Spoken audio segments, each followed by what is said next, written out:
I didn't record yet.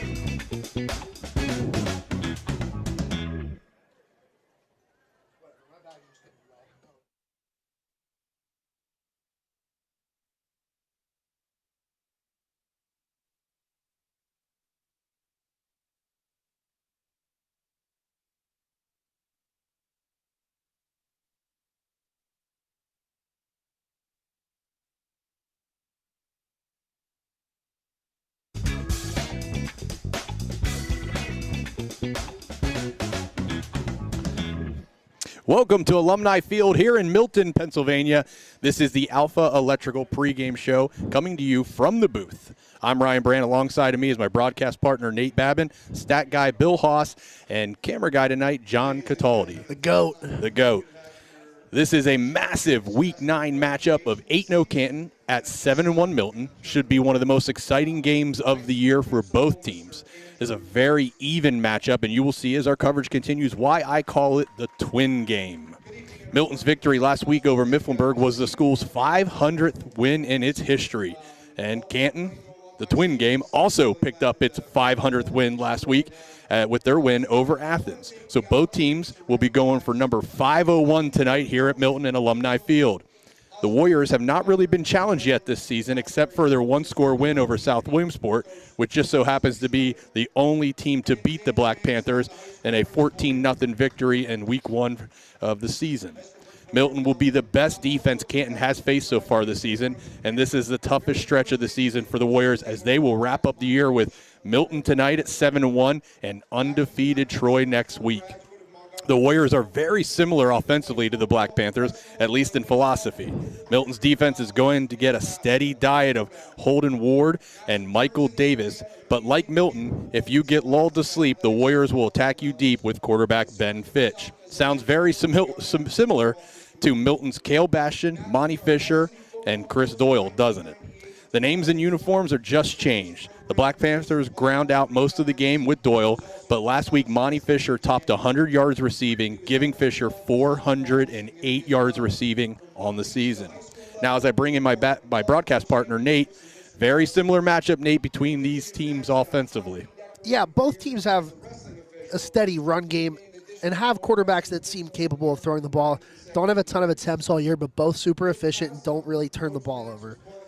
Where at the quarterback position where Canton has a little bit of the edge is Ben Fitch has got 650 rushing yards on the year, where Bastion's only got 250. But we've seen him prove to be able to rip off big runs when he's needed to. And then they both have some horses in the backfield. Michael Davis has 477 yards, so not a ton of yardage, but he's found the end zone 13 times in 8 games, which is a lot.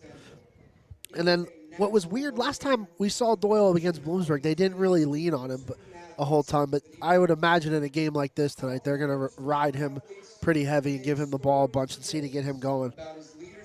Well, also for Canton, wide receiver, number 1 target, Holden Ward, 297 yards receiving. And like we said with Monty Fisher, 17 catches, 408 yards, 4 TDs on the year for Monty. Now, Nate, defensively, both teams are getting the job done while only allowing their opponents to score 11 points per game on average. Yeah, we've watched Milton just absolutely shut teams down this year and wear them down and just be the bully defensively. Their front has been really good every time we've seen them play. A lot of pressure to the quarterback, dominate the line of scrimmage. Obviously, we haven't seen Canton play, but you look at the stats. Linebacker Hudson Ward, he leads District 4 in tackles with 119, and it's not even close. Next guy's, 30-some away? 34. So And the guy that has 34 tackles less than second place is at 84 on the season. So, I mean, it's almost half of his output that he is behind the Ward player from Canton. I think if Canton wants to hang around in this game and have a chance to win, not that they're not a good football team, but he's going to have to slow down the run game of Chris Doyle and make Milton throw the football. But right now, I think the edge, just from what we've seen from Milton, is with them. They've been battle-tested a little more. They've played some tougher opponents. So right now, I like Milton so far in this game. And Canton's defense, very good as well, just as Milton. And Canton has a win margin of 29 points per game. Milton at 24 points per game, very similar again. Our twin game, I said they both are giving up 11 points a game, more part of our twin game. They're going for their 500th win or 501st win each program, a twin game. And then Milton also, they're averaging 35 points per game, giving them that win margin of 24 points, where Canton has scored over 40 in every single game except for the South Williamsport game, which they won 27-21. But I think looking into this and getting prepared for the game, special teams is going to be a big part. Let's not forget that, especially these place kickers in Mackenzie Lopez for Milton and Alexis McRoberts for Canton. These are two of the best kickers, PAT kickers in Central PA. And that just so happened to be two of the few female kickers in the area as well. Yeah, you know, when you talk about two teams which really could be both undefeated. We're going to step aside for a second as they're about to play the national anthem. Okay.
And we're back after the national anthem here at Alumni Field in Milton as Milton welcomes in Canton for a big Week 9 matchup. But Nate, let's go back there to the special teams there. We were talking about kickers, Mackenzie Lopez for Milton, Alexis Roberts for Canton, and then also some of the kick return punch that Canton has in their game as well. Yeah, you know, when you talk about two teams that are heavyweight football teams, and really Milton was a couple injuries away from probably being undefeated as well coming into this game, in a game that's probably going to come down to one score and a differential, special teams plays can make a difference in those games. So when you talk about two kickers that are pretty automatic in terms of high school standards, and then Canton's got a punt. We've seen some pretty bad punters this year. A lot of bad punts in the games we've covered, but Canton's punter, he's averaging almost 50 yards a punt. I believe it was 48.7.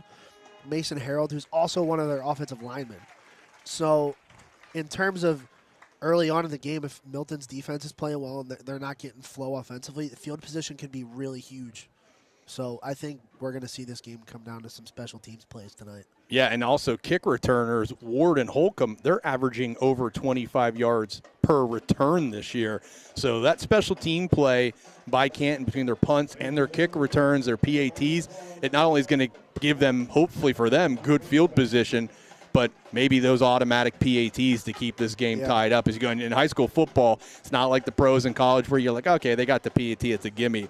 You know there's a miss usually in a high school football game. So I really feel as well that this is going to come down to, you know, special teams play as well. And again, we continue with the twin game. Two kickers that are very similar. Yeah. Mackenzie Lopez is 31 makes, and the Roberts girl, Alexis Roberts, I'm sorry, I don't want to mess Mick Roberts.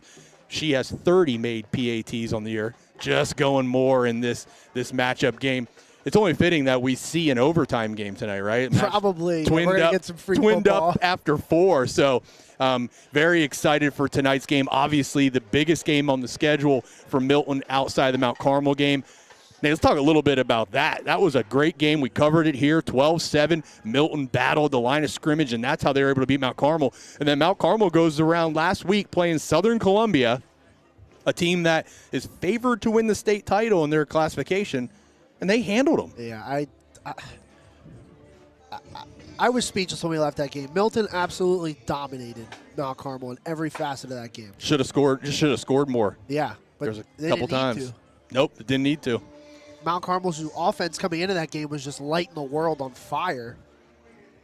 Couldn't do anything. No. And then, like we've talked about on this broadcast before, Mount Carmel is notorious for being the bully with any sport that they play in. Milton came out and bullied them. And, you know, good for Milton last week to come out.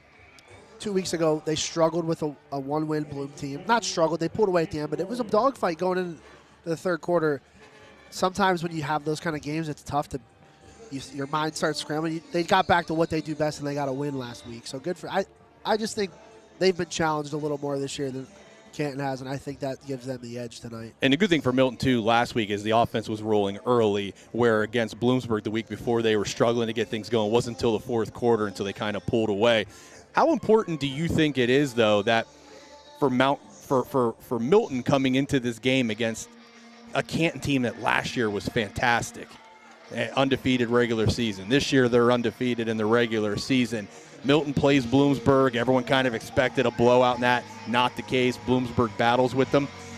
And then, you know, Milton beat Mount Carmel. Big win, feeling good. But all of a sudden you start maybe thinking, you know, maybe Mount Carmel's not as good as we thought. So, again, my question for you is how important do you think it is for the psyche of this Milton football team to see Mount Carmel handle Southern last week? It was honestly good. And honestly, Ryan, I think it's more important for the psyche that they did struggle with Bloom.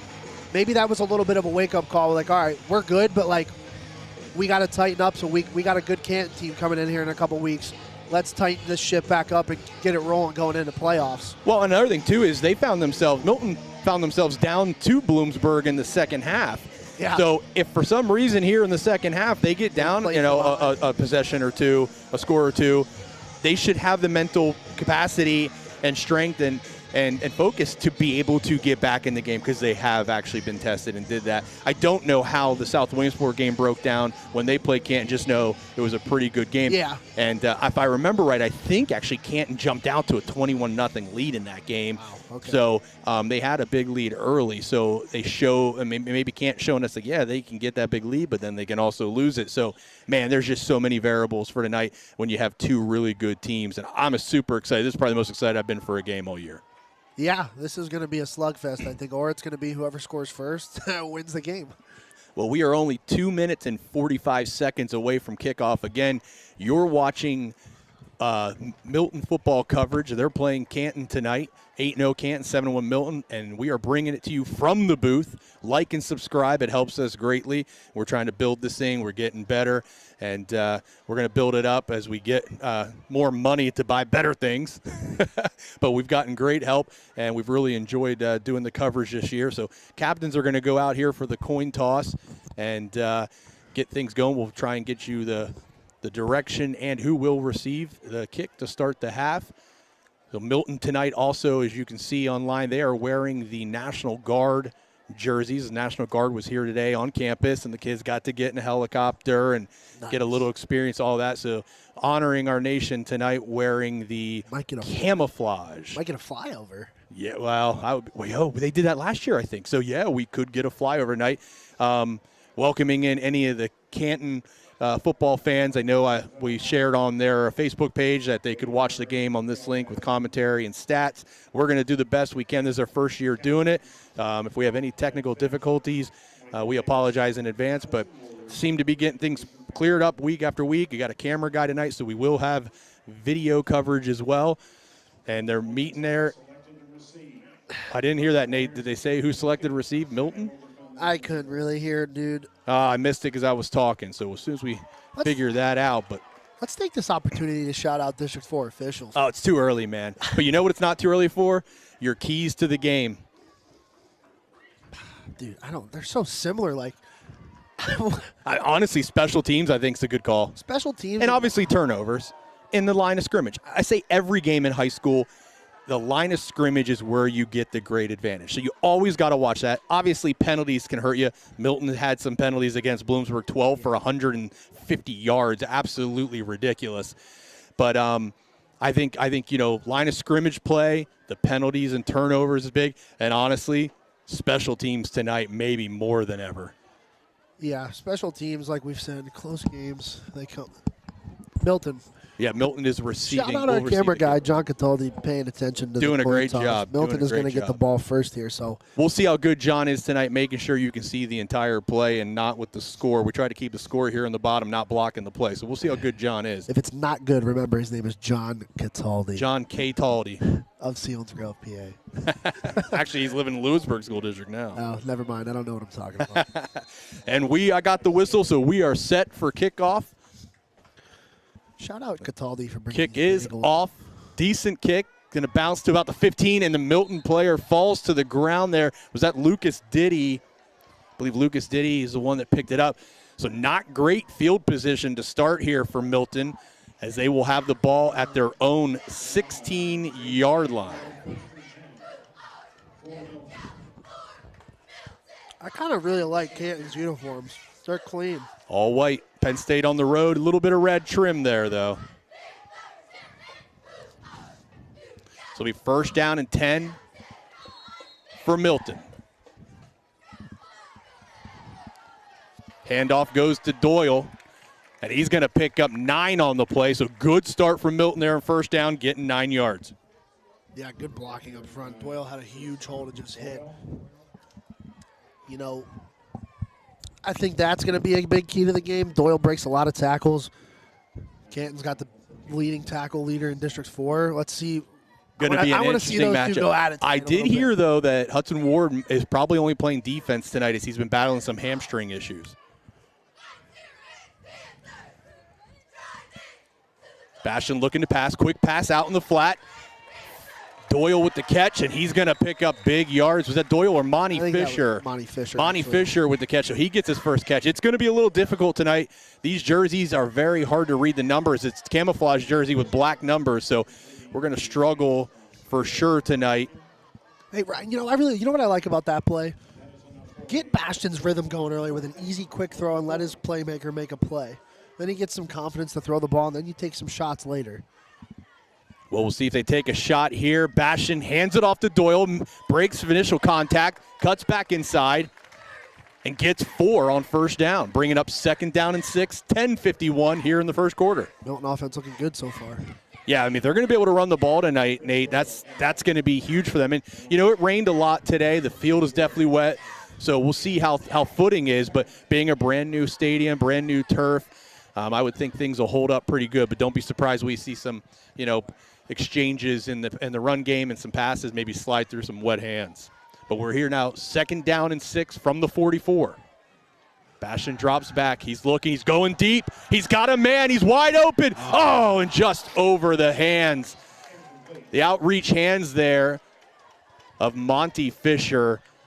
And if that would have been just a little less on that throw, we would have had a score easily for Milton. Bastion throws a nice ball. He does. He really does. Now, my question for you, Nate, we do this all the time, is was it overthrown or underrun? Honestly, I think it was a little overthrown. Bastion really did set his feet and throw there. He had a little bit of pressure in his face, and he kind of threw it off his back foot and just flicked the wrist a little bit. Monty's also not super tall. Well, right there, completion, breaking tackles, and it's going to be shoelace tackled. 34, it looks 34, like. That's Goodwin, the tight end. Goodwin having a great season. Doesn't have a whole lot of catches, but they seem to be big plays when he does. Defensively, though, from the linebacker position, he's been a nightmare for teams. So good to see them get the tight end involved early. Boy, these uniforms are tough to see. Yeah, it's almost impossible. And I don't even have glasses on, so I'll be using the binoculars the best I can to follow this. Surprise with Milton starting out with 3 passes and only 2 runs. They line up, wide receivers each way. Going to hand off. It's Doyle. He meets some Canton defenders at the line of scrimmage. He's able to muscle his way and get about 3 yards down to the 32-yard line of Canton.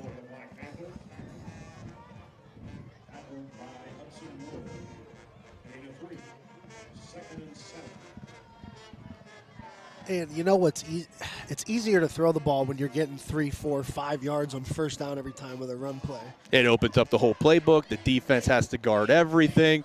It's a great thing to have a Chris Doyle in your backfield and get you some yards on first down. But right now we're at 2nd down and 7. Bastion dropping back. He pump fakes. He throws deep. Again, his man has him beat, but just a little too far. The timing was off there. That was like a little stop-and-go route for Monty there, and he was still stopped as Bastion released the ball. Just the timing was a little off there, and Monty still almost ran underneath it. Yeah, just had one hand out, was able to get a couple fingers on the ball. But Canton escapes another possible TD pass as the receiver is able to get deeper than the entire secondary and Monty Fisher there. So it brings up 3rd down and 7. 8:58 remaining here in the first quarter. Ball is on the 33-yard line. Bastion rolls out here to the near side. He's looking downfield. Nobody really open, and he's just going to throw it across the middle, trying to get it to his receiver, Peyton Rarick, number 4, Peyton Rarick Sr., another great player from Milton, both sides of the ball. Just nothing going there. Great coverage for Canton. That's going to force a 4th down. You know, I feel like we say this every week, but not a lot of guys working as Bastion was extending that play. Guys were just stood where their route finished, and nobody, you got to also extend the play with your quarterback. Well, Nate, you and I are basketball coaches, and we know moving without the ball is so important. Crucial. Good players move without the ball. So that's one thing these receivers need to do when the play breaks is keep moving. Bastion with a quick throw, and he's hit. He's crushed on 4th down and 7, an incomplete pass. And that will stop the drive, which looked pretty good for Milton, but it stalled out there as the Canton defense bent but did not break, and they will take over on downs. Yeah, Milton looked good there, but the one thing that I'll say Canton did, they got pressured to Bastion on most passes that he threw. Especially that 4th down play. Great job by Canton getting in there. Yeah, massive hit. You don't want to take too many of those tonight. So Canton will start now. Very tight formation, the 33-yard line.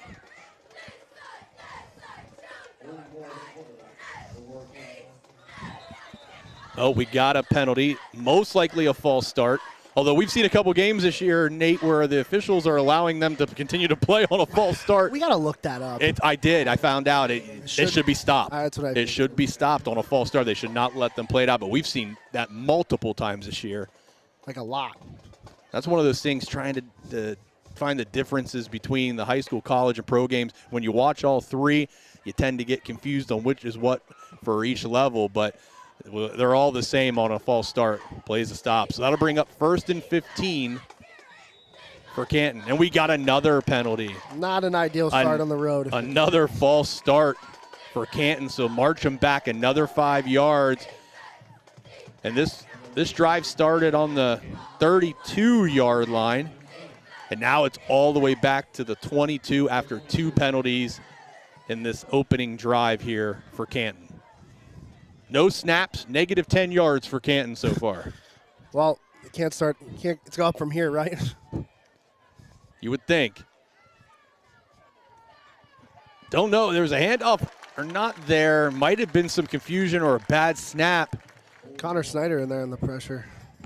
Connor Snyder, I believe that was the QB that kept the ball there. Picked up a yard on the play. So that's going to bring up a 2nd down and 20 from the 22-yard line. So they're going to say no gain on the play. This Milton front has just been dominant all season long, man. Well, Verdinelli's back tonight. He's playing again. He's been out the last 2 weeks, so it's good to have him back. The run play by Canton. If he can get out around the edge, he's going to get good yardage. Does pick up 13 on the play. Little RPO action. Good read there in the RPO, and that is number 2 for Canton, Holden Ward. He's a junior, 5'9", 150 pounds. Looks like he plays about every position possible on the offense. Yeah, I noticed that some of the guys are like 5 positions they play. Yeah. When you got athletes and you can move them around and fill in for guys that are injured or need a breather, that's a great thing to have, and Canton has that depth. It's like me in school. So they're going to be facing now a 3rd and 8.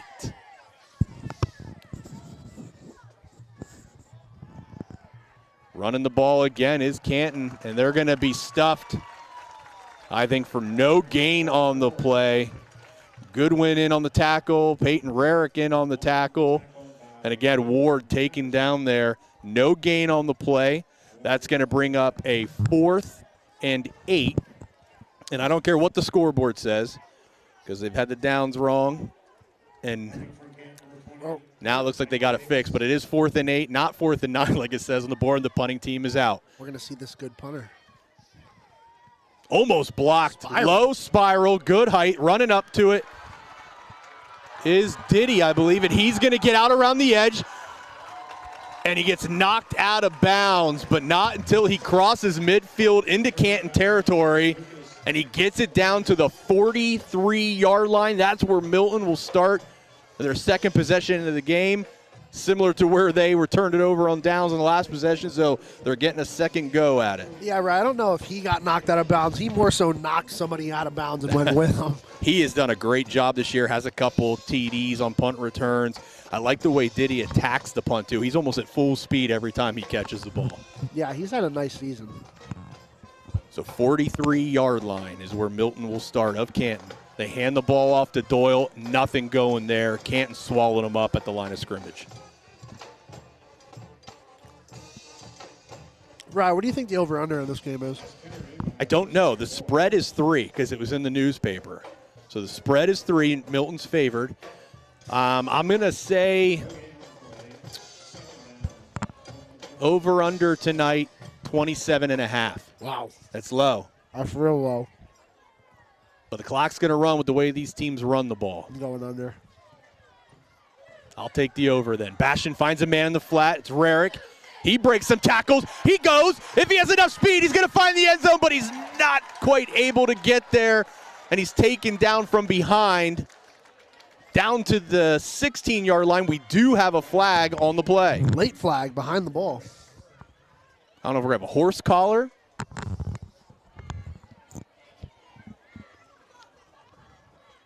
Man, my eyes are bad.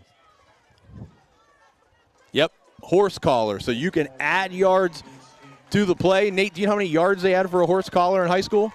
Well, inside. 15. Right, but is it? 15 yards. Well, right, but inside. Peyton took that inside the what, the 15? I think down to the 6. So what is it? But I think it's a spot foul. It happens from the spot. So what is it then, half the distance? No, because it happened back further, I guess. I don't know, because he drug him a little bit. I'm not 100% sure on that, but Milton does have the ball right now on the 8-yard line, 1st and goal. Bastion keeps it. He gets out of around the edge. Has a lead blocker in Doyle, and Doyle makes the door open for him. Bastion into the end zone, untouched, and Milton strikes first here with 5:45 to go in the first quarter. Milton 6, Canton nothing. And pending a PAT by Mackenzie Lopez, 90% on the season, Milton will be up 7-0. Hey, so there we go. Early on, special teams having an impact. Good return, good field position. Leads to a touchdown. Well, Bastion showing his ability to run as well.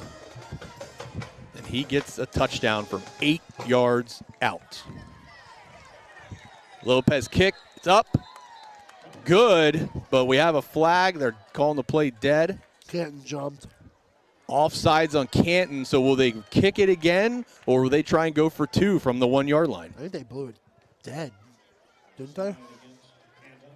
Yeah, they blew it dead, so it'll move the ball up to the 1-yard line. So can the PAT count or no? Or it doesn't move it up to the 1-yard line. It stays at the 3, so they're just going to re-kick the PAT, I guess. Shout out District 4 officials. Yep. Not quite sure there, but. So we wait for the snap. Not the hike, the snap. Ball is down, kick is up, and it's good again.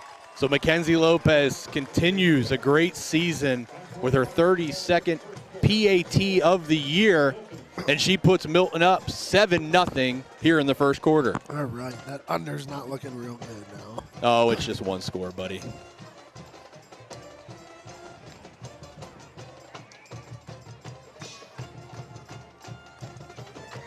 For anyone that cares, we are 29 days away from the first day of basketball. I care.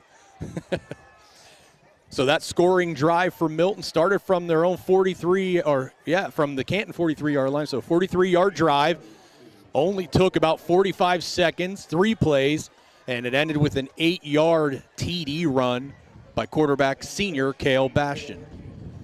So with 5:45 remaining here in the first quarter, Milton leads Canton 7-0. And we are now setting up for the kickoff.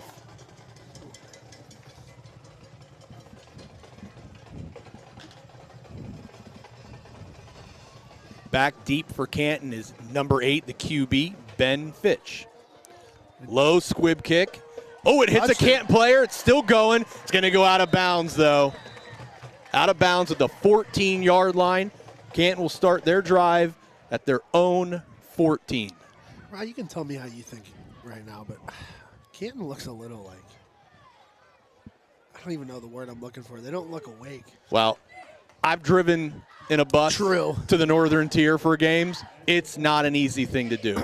So them coming here is a major advantage for Milton. Not only just the home field, the home crowd, but they didn't have to make that trip down 15. Very true. And that is not fun. I would imagine it's at least an hour and a half drive for them on that bus. But here we are, first down and 10 from the 14.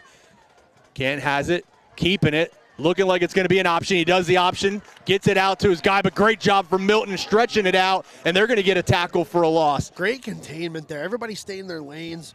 Great pursuit and good open field tackle. This offense can't run this interesting. If Milton's able to stretch things out and clog up the middle at the same time, it is going to be a long night for Canton.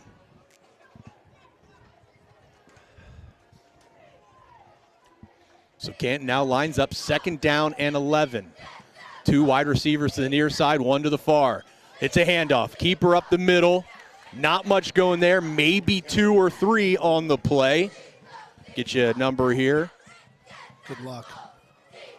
I believe that was number 20, Michael Davis. So Davis with his first or second carry. I'm not sure, Bill, you got the stats there? His first carry of the game. Positive yards as he's able to pick up 3. Our statistician. Yep. Third down and 8 from, well, we got a timeout in the field, but it'll be third down and 8 from the 17, 4:50 here in the first.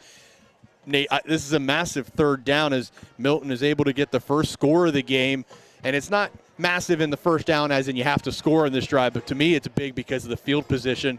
Right now you're on the 16, 17-yard line. You don't get any yards here. You'll be lucky with the punt just being outside the end zone. You're going to have to boom your average to get it to around midfield and pray for no return. Yeah, not an ideal start for Canton, who I'm sure is not used to starting games like this. Well, they've come into a great environment here at Alumni Field. It's going to take probably some time here to get comfortable in the setting as they have 3 wide receivers the far side, 1 to the near, man in the motion, empty backfield. He's looking, Fitch is looking, he's throwing it deep, wow. Man wide open, blown coverage, and Milton escapes what would have been a disaster. Definite blown coverage there. Wide open was number 11. That is Zach Colton, and if it would have been a more accurate pass, that was a touchdown. But it's first down and 10 from the Canton 47.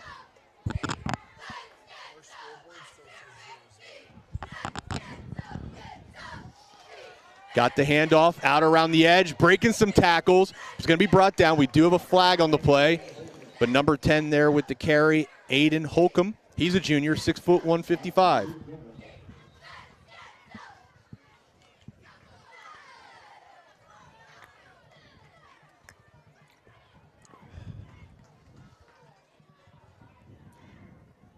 You don't see many lefty quarterbacks.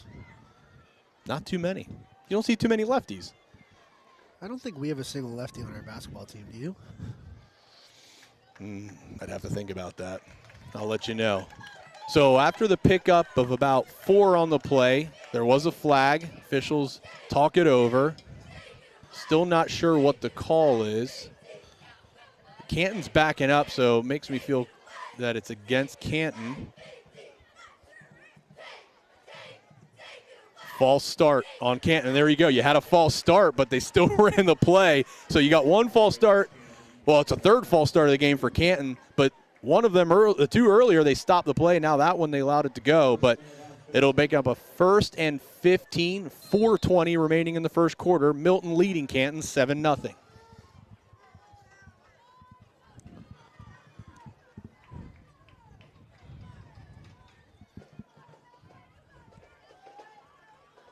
Run up the middle.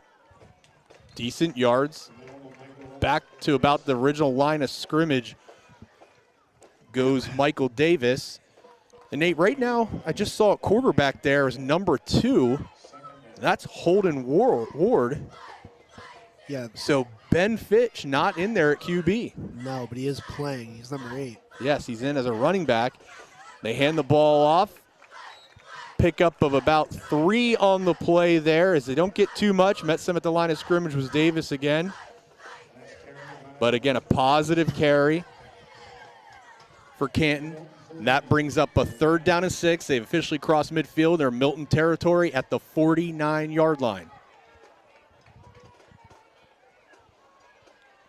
They hand the ball off to Davis again. Nope, it's a keeper. Oh, and he spins off the tackle is Ward. And because of that spin, he falls forward and is able to pick up a 1st down.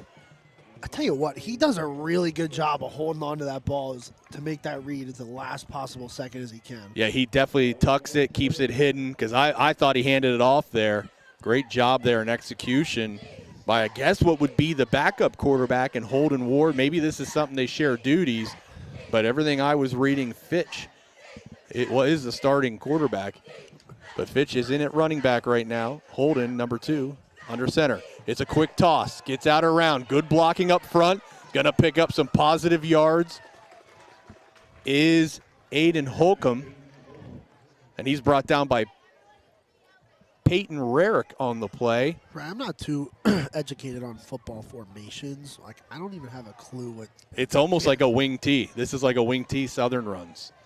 Power formation, Mount Carmel runs a lot of this as well. They get a quick handoff to Davis, and he's going to be stuffed at the line of scrimmage. Might have got a foot on the play. So here we go again. It's going to bring up another 3rd down for Canton. They've had some pretty good success in this drive as they were able to pick up 2 3rd down conversions earlier, one of them from very far away, as there was a break in coverage and they were able to find a wide open man for a massive gain. Under center again is Ward. Sends a man in motion is Fitch. Toss to Fitch. Fitch cuts it up the middle, and he's going to be chopped down after picking up a yard. Slow to get up is Ward right now, which is playing quarterback.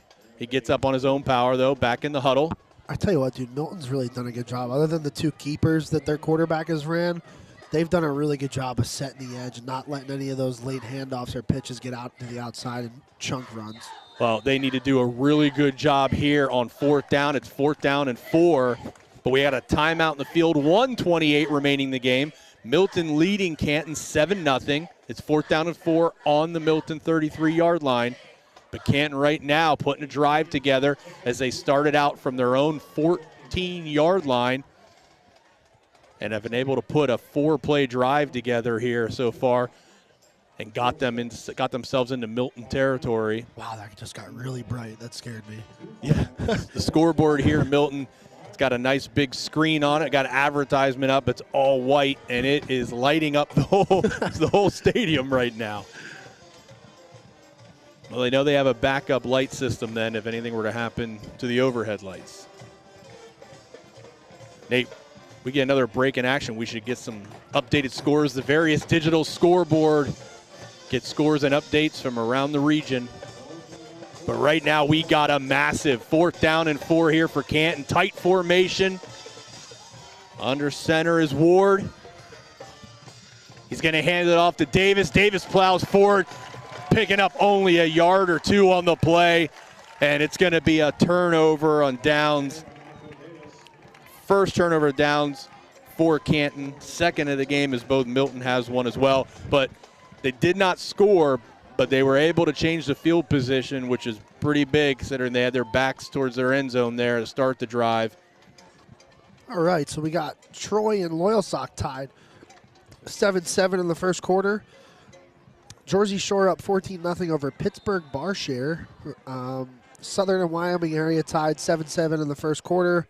Hollidaysburg beating Danville 14-7, and Bloom and Lewisburg tied at 7 in the first quarter as well. Well, Doyle gets a carry here, gets out around the edge, and he's able to pick up 8 yards again, a big chunk on first down for Doyle.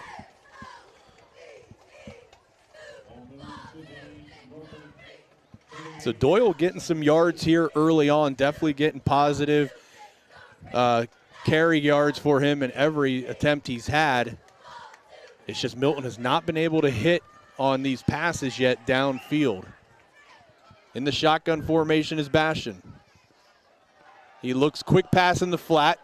Caught by Monty Fisher. He turns upfield, makes a man miss, makes 2 men miss, makes 3 miss. Oh, the fourth one gets on him. He fumbles. It's picked up. It's being returned by Canton, and Canton's going to return it out to the 47-yard line. Number 27, I believe, with the recovery for Canton. That's Hudson Ward. Fullback, outside linebacker, wide receiver, senior, 5'9", 160 pounds. He is the brother of what is now the quarterback, Holden Ward.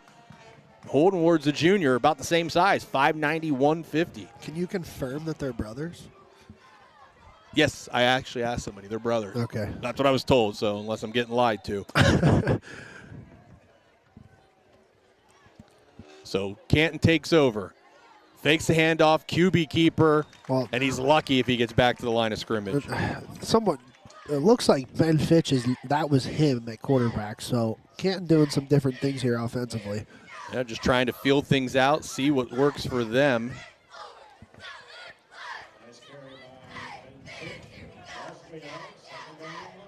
And they do have 6 seconds. They could hike it before the end here of the first quarter. And I think they're going to just let it go. And that will bring us to the end of the first quarter where Milton leads Canton 7-0. But it's been a good game so far. Both offenses had some ability to move the ball. Turnover there for Milton hurts them. So the first quarter drive summary, Milton started out the game, their first possession of the game, at their own 16-yard line. They were able to get off a 9-play drive, but ultimately it stalled out and they had a turnover and downs. Canton then starts the ball at their own 32-yard line, and they didn't have it even a minute. 45 seconds, they were able to get 3 runs off, and then they had to punt. Milton will start then in great field position at the 43-yard line of Canton. And they were able to put a 3-play drive together that was capped off with an 8-yard TD run by Bastion. That put Milton up 7-0 after the Mackenzie Lopez PAT. Canton would get the ball in the Canton would get the ball, their own 14, and just not able to do too much. They do change the field position, but they end up with a turnover and downs. And then Milton right now in defense after the fumble from Monty Fisher, which gave it back to Canton here, and that's where we are to start the second quarter. QB keeper gets up the middle, good push forward, and he's able to pick up 6 yards on the play, making it a much more manageable third down. Have we seen, other than the big play down the sideline, have we seen Canton throw the ball? I think they had one other attempt. No, the flag brought it back. So, no, that would have been their only probably attempt. They're now at 3rd and 5, another crucial third down for Canton. They hand off to Davis. He's pushing forward, and, boy, it's going to be close. VAR official giving a really friendly spot. Near side, not so friendly. So he walked back. Yeah, so they kind of laid the ball down. They split between it. It is going to be about a yard short, maybe 2 feet. So 4th down and 2 feet for Canton, and they're going to line up and go for it here. Big 4th down play, 11 minutes remaining here in the half. And they hand it off to Davis, and he's going to plow through. Doesn't get much, but gets enough. The ball's loose, but they're going to say he was down first. So a good 5-yard carry there for Davis. Canton moving quickly here. Maybe you want to see if they can find some success, see if they can wear down Milton. Ward is the quarterback. He's going to hand it off to Davis. Davis plowing forward, and another nice gain of 5 yards for Davis.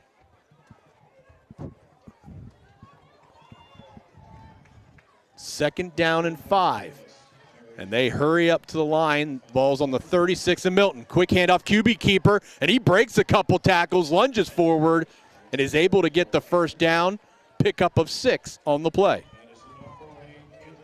So Canton right now in this game has only 1 pass attempt. Everything else has been a run, but it's kind of been the story of their season. They're hurrying things up now. QB keeper runs off the far side, and he might have lost a little on the play there. Kind of looked like a broken play. I don't know if he lost trying to pull the ball back or the exchange just got bobbled. At any rate, it's going to be a no gain, they say, on the play.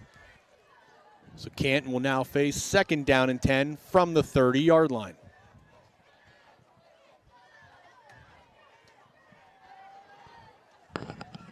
In the shotgun is Ward. He fake hands off to Davis. He's under some pressure, and he's going to be sacked. Connor Snyder just blowing through, getting the sack on Ward. Big loss on the play of 8 yards. 8 yards sacked by Connor Snyder, and that puts... If I'm being honest, I think that was Fitch, and I honestly think he's another left. Well, they can't keep doing this. They can't alternate quarterbacks. That's way too tough. I think he's a lefty. Well, we got a flag or a timeout.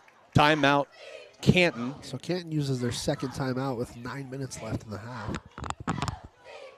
So Canton already in this drive has 10 carries, no passes. The drive started on their own 42-yard line. Right now they're on the 38 of Milton, so they have 20 yards on 10 carries. Wow.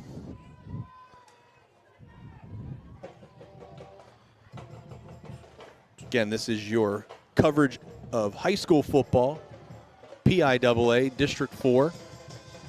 From the booth, we do podcasts when time is available. Right now, the podcast room is getting fixed up, going through some upgrades. So we're holding off on some podcasts, and we'd like to cover some high school sporting events in the area. We've done some basketball last year. You think I'll ever make it on the podcast, or? Probably not. All right. Well, you're going to go undefeated this year, so yeah. Okay.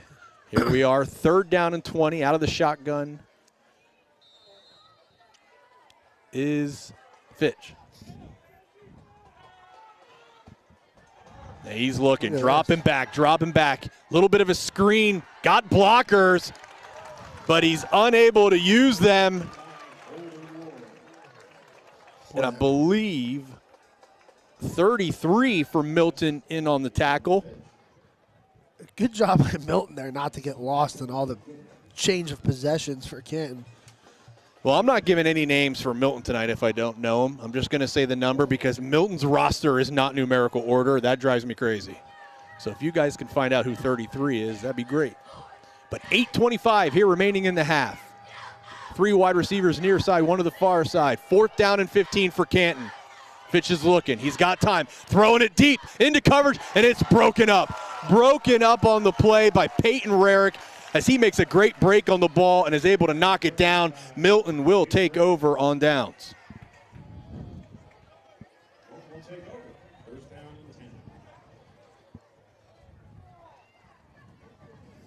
Milton's defense has done a really good job tonight. They've given up some yards.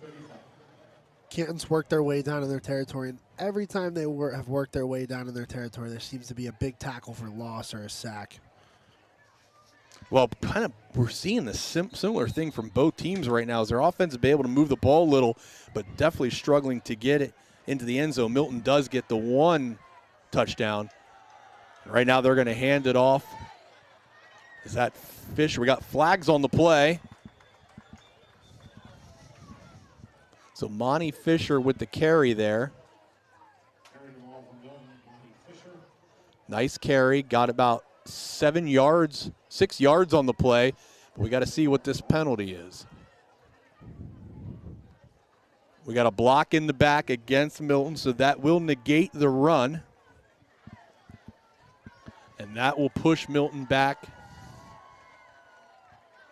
See where they spot this all the way to the 31-yard line. Spot foul there.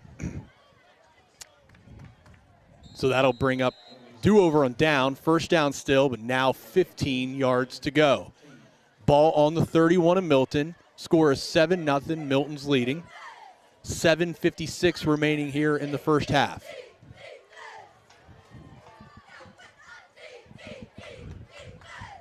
Bastion in the shotgun, no one in the backfield.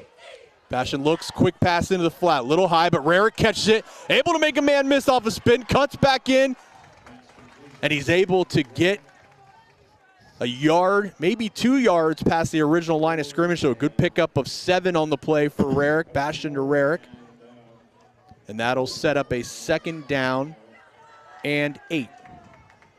Yeah, good play by Rarick there, because would end up being a loss after he fumbled it. He just had the presence of mind, too, to go up and grab that as it was a high throw.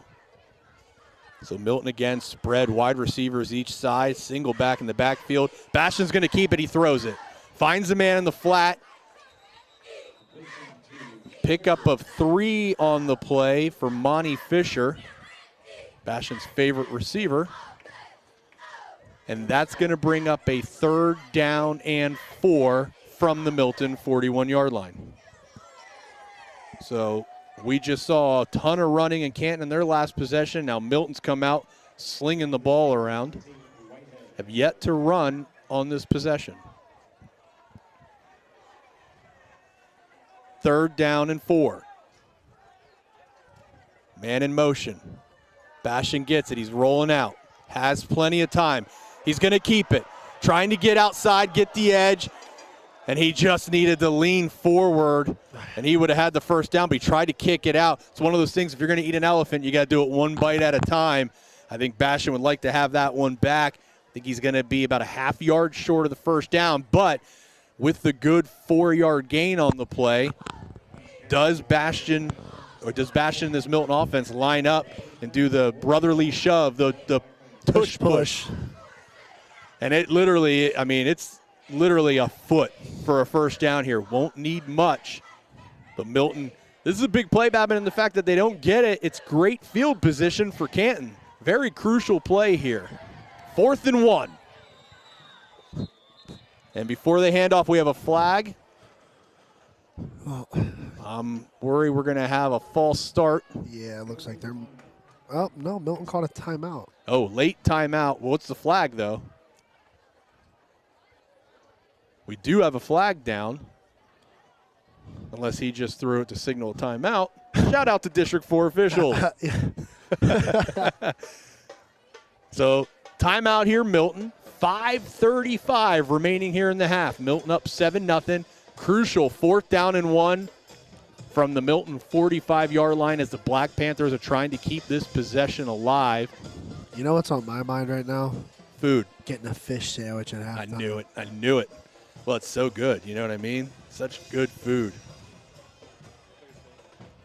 We got a Canton player up here. He's filming for Canton. Nice kid. Offered us candy. We talked hunting. Now he's looking for a place to charge his phone right there. You can plug her in right there. Number 53 for Canton up here in the booth. He's injured. Great kid, young man. That's Kevin Krepenick. Looking forward to hunting tomorrow's Kevin. No one in the backfield. It's a keeper by Bastion. He's stuffed, but his second effort is great. Good effort. Second effort, he busts off the line, and it was stuffed by Canton. Not only does he get the 1st down, he gets 4 yards and moves it out to the 48-yard line. 48-yard line, almost midfield. Big 1st down for Milton. What a second effort there, because he was stuffed. They were not getting that. Oh, absolutely. Canton won the battle line of scrimmage there.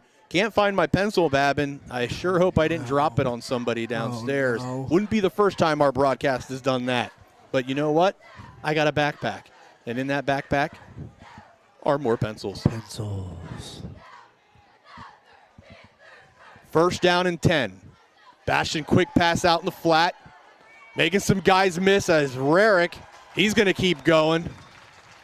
And picking up the 1st down will be Rarick after a gain of 14 on the pass play. Good blocking out there by the receivers after they got the ball in the Monty Fisher's hands, and boy, is he fast. Oh, that was Fisher there? Yeah. These jerseys, I'm telling you. Fisher and Rarick are built a lot alike, so they're very, very tough. Monty's got white gloves on. Okay, so I'm going to start looking for the white gloves. So credit to Monty Fisher there. He's having a nice game early on here for Milton. First down and 10.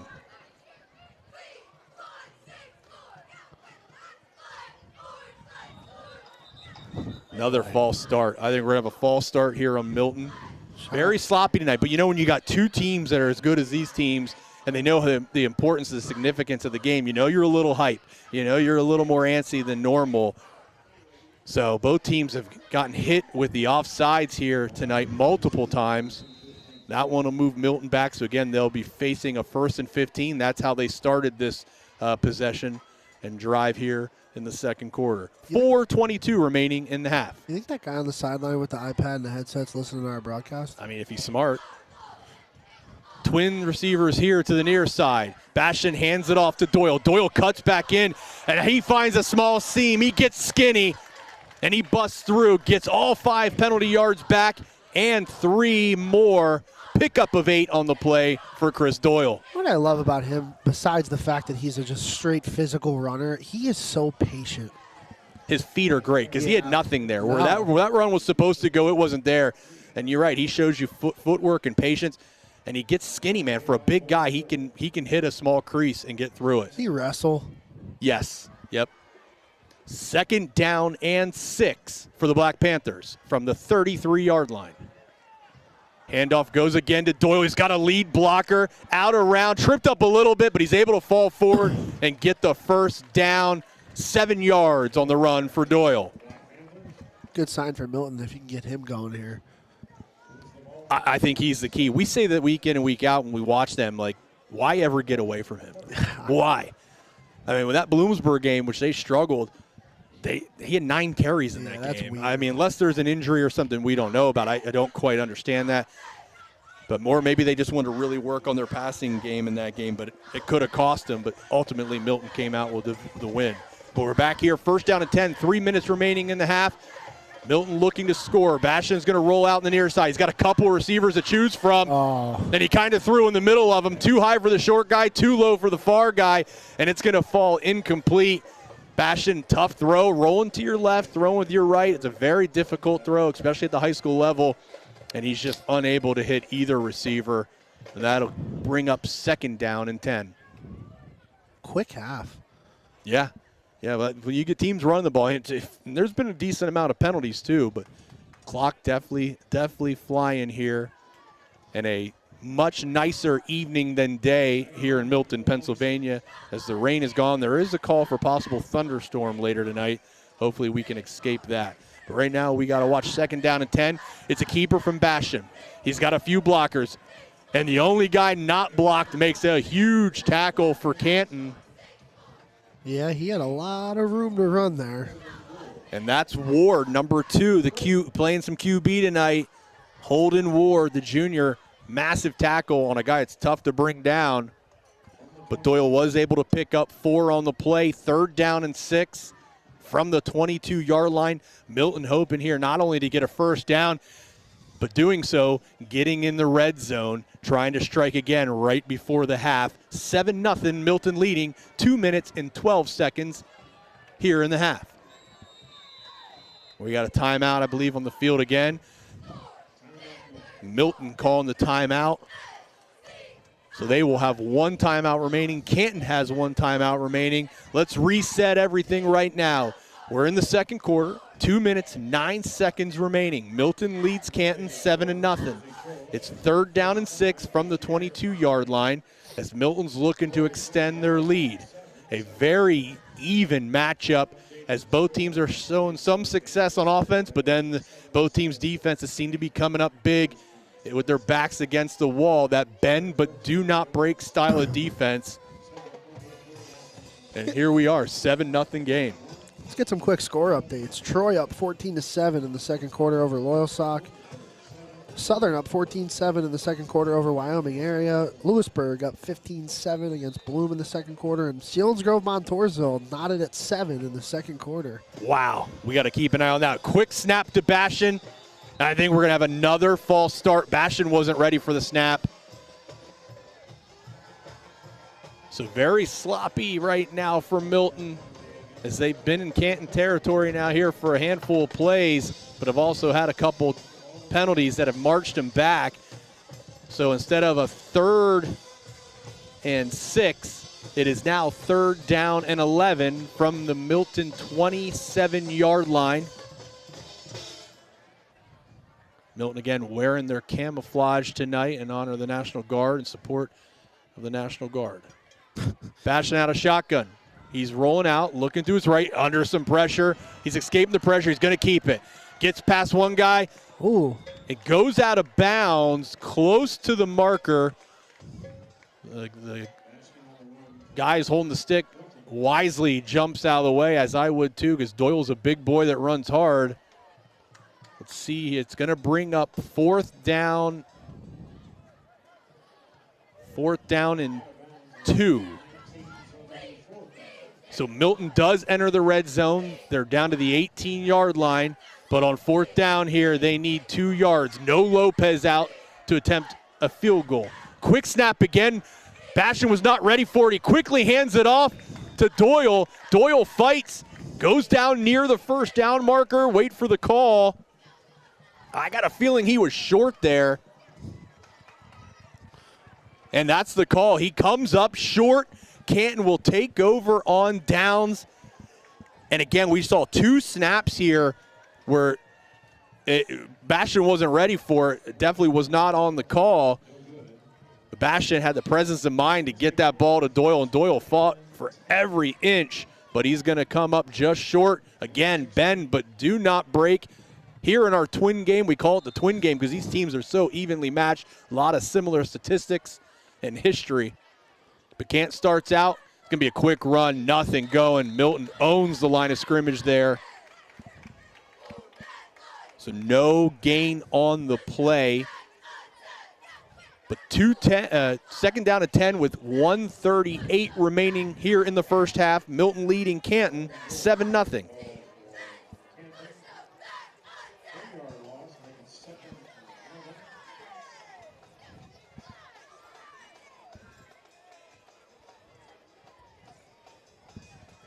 No flyover tonight. Give time, give it time. You think they'll do it in the middle of a play?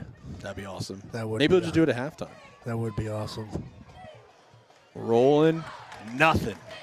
Nothing on the play. Milton defense again coming up big. Looks like Canton's going to just try and run this clock out and get into halftime, make their adjustments. Does Milton call? Do you call a timeout if you're Milton here? Try to get the ball back. Well, guess they don't plan on it. Now, after a stop here, I bet if they can get a stop here in 3rd and 11, Milton could call a timeout, probably have it with around 25 seconds remaining in the half. Handoff, nope. Fake. No, it is a handoff. No, it is a fake. QB keeper, and he's moving. But down goes Fitch at the 17-yard line, back to the original line of scrimmage. It'll bring up a 4th down and, well, just past the original line of scrimmage will be like a 4th down and 9. Milton does use their final timeout with 23.2 seconds left. And this is a Milton return team that's dangerous. Depending on who they put back there, usually Diddy back there. Sometimes they'll have Peyton Rarick or Monty Fisher as well. So this is going to be. Well, make them kick it. Backed up in their own territory. Make them make a good snap. Make them execute the kick. You never know what can happen. And this is where having a good punter is so key for Canton. Well, if he can get off a big kick here, it's going to put his team into half. Yeah, and the first time he punted, though, we saw a bad snap. It rolled back to him. Well, they'll have to clean that up here. They cannot afford a bad snap as they are punting from their own 19-yard line. Any kind of error here would be detrimental. Could end up in a safety or even a possible touchdown for Milton. Only one guy back for Milton. And I believe that is Lucas Diddy. It is Lucas Diddy. Takes a bounce. He picks it up. Oh, he hits it. Oh, my goodness. Somehow he's able to get it. He gets out around, showing speed, getting good yard, makes a guy miss. He's still going. They can't bring him down. And he's going to go out of bounds at the 21-yard line. What was that play right there? Did he try to field the bounce, Babin? He dropped it. Guy comes in, hits him on the arms, somehow comes away with the ball, still running, and then it's the afterburners, and he picks up massive yards. It's just how he drew it up. So do you just go for a field goal attempt here? Yeah, I would. From the, where they spotted the ball? 27. At the 27, I'm sorry, not 20, 27 yards. Oh, that's a heck of a field goal. So they're going to, they could do a quick pass here on the sideline, get some yards. Bastion sending a man in motion. He's in the shotgun. Quick pass to the flat. But you got to get out of bounds. Oh, hook and ladder. It's a hook and ladder. They're going to have to, you can't get out of bounds. Oh, he gets out of bounds. Wow. 0.4 seconds left. I was like, he ain't going to get out of bounds. He ain't going to do it because he looked like he was going to cut it in. But that was Doyle that got it on the hook and ladder. He turns it upfield and gets the ball down to the 12-yard line and steps out of bounds with 0.4 left. Are they going to kick it here? Biggest play of the night, Milton clock operator. I think you got to attempt the field goal here, right? Oh, they're bringing the ball back. We got a penalty on the play? Oh, there's a flag on the play. An eligible man downfield, I believe, is the call. So penalties hurting Milton here in the second quarter, especially when they've been in Canton territory, looking like they're going to put more points up on the board and extend the lead.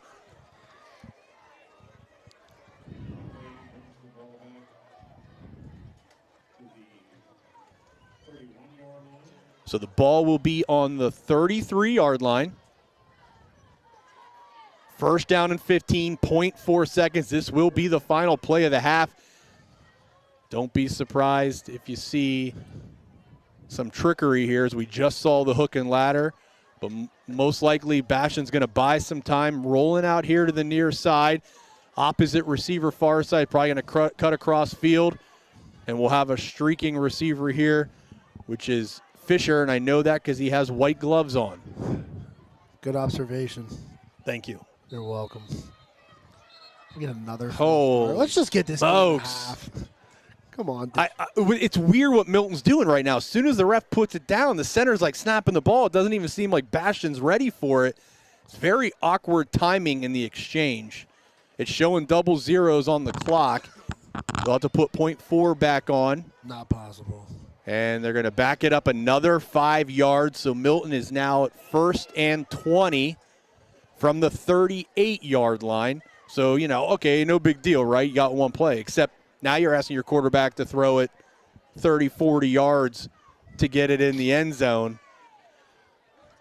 That's a long throw for a high school quarterback. What is going on here? Not sure. It's taking forever. So much for it being a quick half. They're trying to get him to put 0.4 on the clock.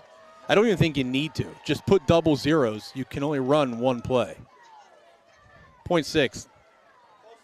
Close enough, if you ask me. 0.4, they did it. What a clock operator. Boy. So 0.4 seconds. 7-0 Milton. 0.4 seconds till halftime. Bastion back in the shotgun. Again, snapped right on the whistle.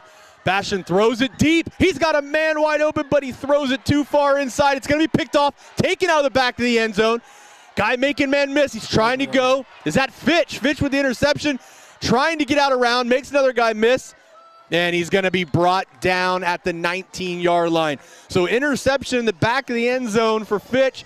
Tries to make something happen, but he's brought down, and that will end the first half here at Alumni Field on the campus of Milton Area School District. Milton 7, Canton 0, a battle of two great teams. We're going to step aside, take a break. We'll come back with a few minutes remaining in the half. We'll get you a drive summary. We'll give you stat updates, and we'll also get you some scores from the various digital scoreboard for local games in the area.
What did you say?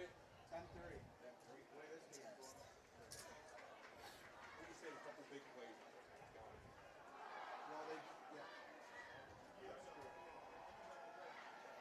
Welcome back here to Alumni Stadium in Milton as we have the Canton Warriors here tonight. They are trailing 7-0. I lost my stats. Bill, do you have the stat sheets? All right. Give you some stats updates here at halftime. First, we'll start with Canton. Canton, only 2 pass attempts here in the first half, or 3 pass attempts, 2 completed for 41 yards by Ben Fitch. We have Holcomb with 1 carry for 4 yards. Zach Colton has a catch for 36. Davis has 8 carries for 33 yards. Fitch has 8 carries for 3 yards. And Ward has 6 carries for 26 yards. Ward also has a catch for 5 yards. Canton penalties, 3 for a total of 25. For Milton, Cale Bastion, 10 pass attempts and 7 completions for 108 yards. Bastion also has 5 carries for 29 yards. Monty Fisher, 2 carries, 14 yards, 3 catches for 53 yards. Luke Goodwin has a catch, 20 yards. Peyton Rarick, 3 catches for 46 yards. And Doyle, 7 carries for 32 yards. So not crazy stats here for either team, but we've got a heck of a ball game as we are at 7-0. Both teams have threatened to score multiple times in the first half, but having some issues with penalties and turnovers, and ultimately had some turnover on downs. We had 4 turnover on downs there in just 8 possessions. Milton did have a fumble. Other than that, we got an 8-yard TD run, and everything else is a punt in the first half of this game. Both teams coming out in the field here as they are getting ready for second half play.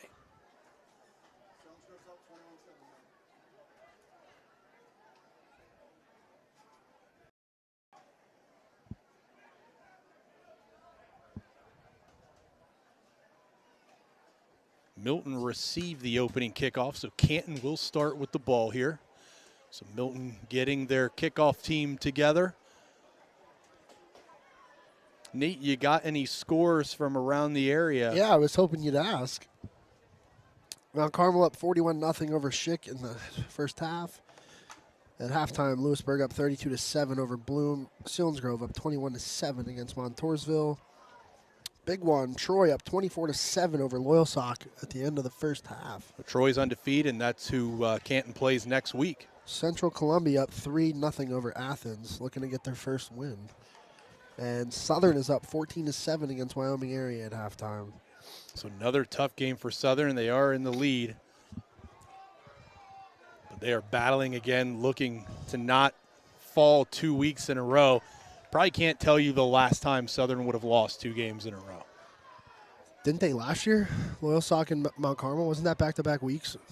I don't think it was back-to-back. Okay. That would be news. That fish sandwich was incredible. Yeah, you come here to Milton, you ever make a game here, definitely go down and get a fish sandwich. Sometimes they have the chicken and waffle bowl. We talk about this concession stand all the time because we love it.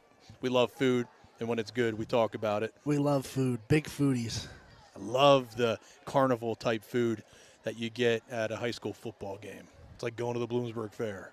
And they gave me mozzarella. I got mozzarella sticks, and they gave me marinara sauce, which I usually don't like, and it was boiling. It burned my hand on the way up here. Well, we can't please them all. Shout out District 4 officials as we get going in Yep, the to second get half. the second half ready here. And Milton will kick it off. Low kick, takes a good bounce, really good bounce into the end zone, and that'll be a touchback here. No return to start the second half.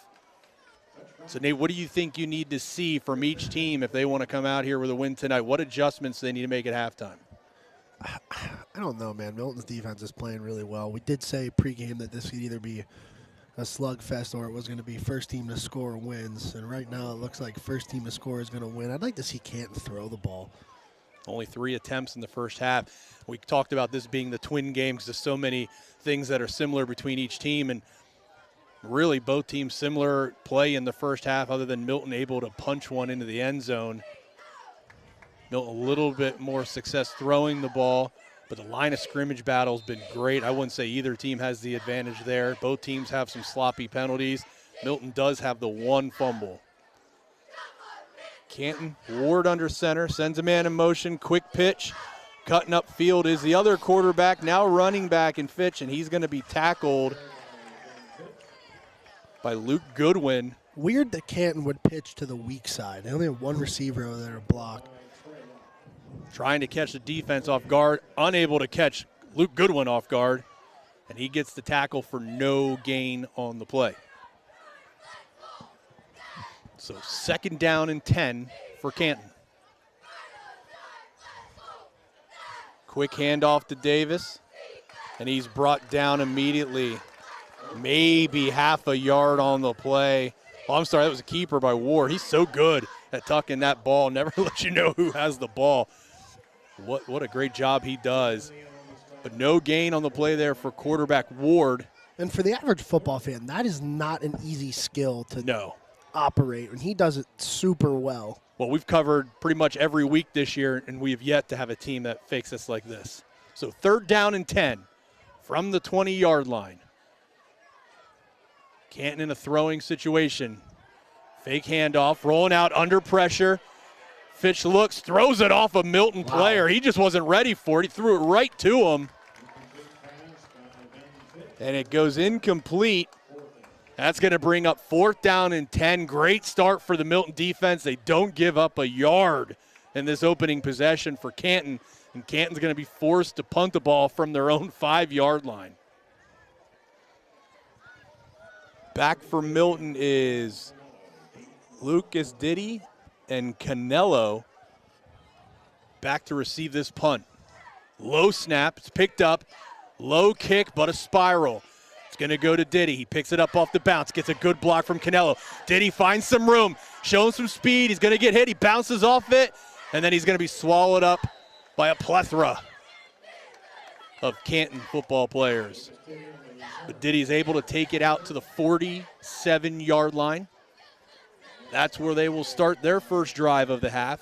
10:24 remaining here in the 3rd quarter. Milton leading 7-0.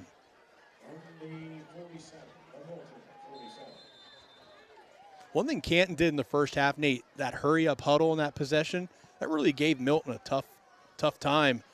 Well, it's interesting to see if they maybe go back to that. I know that, not only does it wear on the defense, it's got to wear on the offense, but they were able to get some good chunks of yards there with Davis at running back. Yeah, that was when they had their best rhythm. I'd expect to see them go back to that at some point. Blitz coming, low pass. Doyle unable to pick it up. So incomplete pass there for Bashan, 2nd down and 10. I actually think that was Monty Fisher. They had Doyle lined out wide. He was blocked. Oh, they sent Fisher in motion there. Bashan gets the call from the sideline. He heads back to the huddle. That's one of those things I don't quite get in high school. You see that a lot. Quarterback runs all the way to the sideline, all the way back to the huddle. Man, there's got to be a hand signal, something they could do to get a play in. But Bashan's in great shape, clearly. Right now he's in the shotgun. Quick pass into the flat, little high. Little high, it's dropped by Rarick. Bashan tonight a little bit off, has not been very accurate. Some of these grabs have been high and low, and he's missed a couple of guys open. So hopefully he can settle in here in the second half, find some rhythm, get his accuracy back. As Milton throughout the season has been able to surprise people with some of these bigger pass plays, score some nice touchdowns. They've tried it a couple times tonight, but have been unsuccessful. 2nd down and 10. We got a flag. Going to be a false start. No. Offsides. Penalties on Canton. That'll move the ball 5 yards. It'll make it it's 3rd down as our board was wrong. 3rd down and 5 with the penalty that moves the ball into Canton territory at the 48-yard line. Bastion gets the snap. He's going to roll to the far side. It's a keeper. Gets a couple blocks. Turns it upfield. And he steps out of bounds at a yard short. We've seen him do that a couple times when he's had first down opportunities. The first time he tried to cut it outside, and that time he just kind of bailed out. Yeah, I mean, that one, he could have easily gotten another yard or two there to get that, or at least reached out and got that first down. But he's going to step out. They're marking him 2 yards short. Bastion, I'm not sure if he was quite aware of the first down marker there, but they're saying 4th and 1 on the board. It's more like 4th and a long one, almost 2. Milton hurries to the line of scrimmage. 2 wide receivers. Handoff goes, nope, fake to Doyle. Bastion gets hit. He's going to be taken for a loss. We have a flag down. But Canton does not bite on the fake handoff, and they swallow Bastion up in the backfield. We got a penalty here. Let's see what the call is. Holding. Offense. That penalty will be declined. So a turnover of downs again.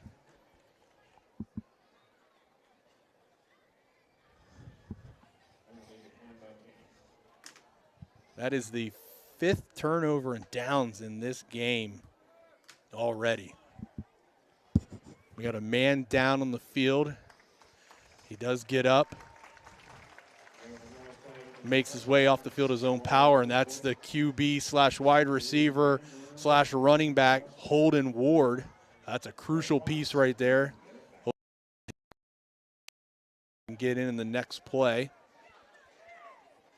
So he will not be under center here at quarterback. I would imagine they're going to put Fitch in, which has been the main quarterback this season.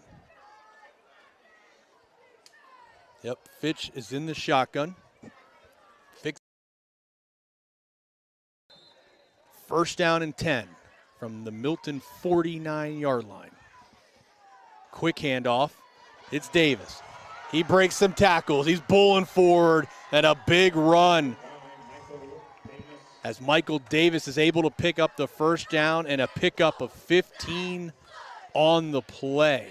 Man, he's a big dude. I'm sorry, 13 on the play. So first down and 10, 9:45 remaining in the third quarter. Canton has the ball on the Milton 36-yard line, trailing 7-0. Canton putting 2 receivers each way here out of the shotgun, showing a pass. And they do hand it off to Davis. He picks up 2 on the play. Nate, I don't know if you noticed on that play, they got such a good push by the offensive line. That read there for the handoff, he actually didn't hand him the ball until he was past the line of scrimmage. Like, they were already downfield when they made the exchange. Good push up front by that Canton offensive line. Second down and 9. Back in the game is Ward at quarterback. Tight formation. 1 receiver to the far side. Ward sends a man in motion, tosses it to him. He turns upfield. He's grabbed and taken down. What a tackle indeed. Number 14 is that Trey Locke from Milton, showing some hand strength there to hang on and pull down the running back. That was number 10, Aiden Holcomb, the junior, 6 foot, 155 pounds. Looked like he had some room there, Nate. But Trey Locke making a big tackle. So here we go again. Every time Canton has got in Milton territory, they've stood up. It's kind of been that way for both teams other than the 1 score, but 3rd down and 7 from the 33-yard line. Probably 2 down territory for Canton. Fake the toss, hand it off, and he's going to be tackled for probably a loss here, a loss of maybe a yard. Is Davis on the play. This Milton front is just so dominant, man. Yeah, they did a great job there. Pressure, constantly in the backfield, making tackles. That was a very friendly spot for Canton, as they're going to say no gain on the play. So it'll remain 7 yards for a first down, but it is 4th and 7. Can Milton come up with another stop in their own side of the field? Back is Fitch. He's looking. He's throwing deep, real deep. Nobody there. Good coverage for Milton as Lucas Diddy. Nope, Isaiah Minium all over it there. And we have our 6th turnover of downs. We talked about special teams. We talked about the good punter for Canton, Nate. They ain't punting tonight. Nobody's punting. No, a lot of turnover on downs.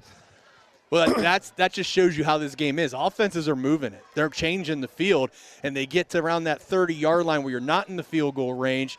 It's too close to punt. You might as well just go for it. We've seen both teams in that situation, and on 4th down, they've just not been able to get the yards they need to pick up a first down. But Milton takes over, 1st down and 10 from the 33-yard line. Handoff, double reverse, cuts it inside. It's Peyton Rarick. He gets outside around, and he's shoelace tackled. I'm sorry, Monty Fisher, white gloves. Monty Fisher gets the end around, and he picks up 9 on the play. Nate, surprised with the play calling tonight. Milton definitely going deep into the playbook. We haven't seen these plays all year long. Well, and they took some shots early that were they were open, and they haven't really gone back to it. I mean, we've seen a hook and ladder. We've seen reverses and misdirection. Quick handoff, though, that time. Sibbles can be. Bounce it out as Doyle. And he's going to get plenty of yards for the first down. There is a flag down. I think we're going to have a holding. Looked like an offensive lineman might have tackled somebody there, and that's what broke Doyle free.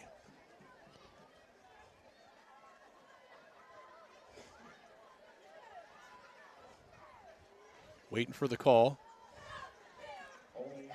Holding against Milton. That's a 10-yard penalty. So that's going to push him all the way back the original line of scrimmage. 2nd down and 11 for Milton. Ball is on the 32-yard line. 6:42 here remaining in the 3rd quarter. Milton leads Canton 7-0. They hurry up to the ball. Bastion's in the shotgun, wide receivers each way. Single back in the backfield. Quick pass in the flat. If he can make him miss, and he does. Man. This is big yards here. Lots of yards. Crosses midfield. Puts a little juke on and steps out of bounds is Monty Fisher in his white gloves.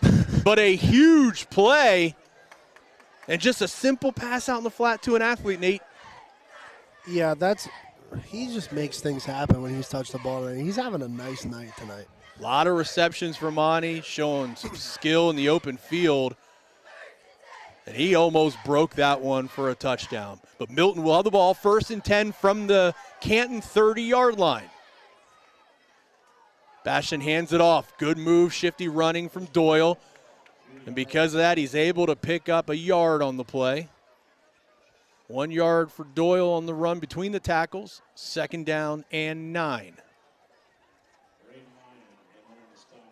Got to give Canton defense a lot of credit there, Nate. Nothing opened up there. They clogged everything. Doyle fought with everything he had there just to get half a yard. I just, with a guy like him who's a patient downhill runner, I feel like he needs touches to get going. I agree. And he hasn't gotten them the past few times I've seen him. The percentages are in his favor. I mean, the more you give him, the more you're going to get. And Bastion is going to get taken down. Now, he does throw the ball, but that's got to be intentional grounding, or he was down before he threw it. No flag, so they're going to say he was down first. Unfortunately for Canton, the guy that made the big play, the sack, is down. He's grabbing his lower back. He might have caught a heel. And on the sack was number 27, Hudson Ward. Boy, this Ward family is filled with good football players. They breed them, I guess. Clearly. John is telling me there is a flag, so we're probably going to get intentional grounding here. Shout out Cataldi. But, Nate, this is it again. Milton, just like Canton, changing field position, crossing midfield, has some motion, and all of a sudden it's a major stall. This is going to bring up 4th and another area code for Milton. They're going to have to punt. Everyone's been great in between the red zones tonight. Defensively, yes. Heck, they've been very good when they're in their own territory defensively. Like, nobody's getting anything done once they cross midfield. This is a perfect definition of bend but do not break defense for both teams. So Milton's going to line up. It is 3rd down, 3rd down and 25. Obviously a passing situation. Nope, QB keeper, he's under a ton of pressure, making them all miss, turns it upfield, and Bastion's able to pick up 3 yards on the play. Not a whole lot there. It's going to put Milton in a 4th and 22. I think you can punt here. I think if you're Milton, you punt. You're at the 42-yard line. You're going to be punting from definitely in your own end of the field. Yeah. It's 4th and a country mile. Yeah. Doesn't look like they're going to punt, though. Stop looking at the scoreboard. They can never get the down and distance right. Oh, my gosh. Very difficult. Says 4th and 20. It's 4th and 22. I promise you. And they're going for it. No punt. No punt. Oh, it is a punt. QB punt.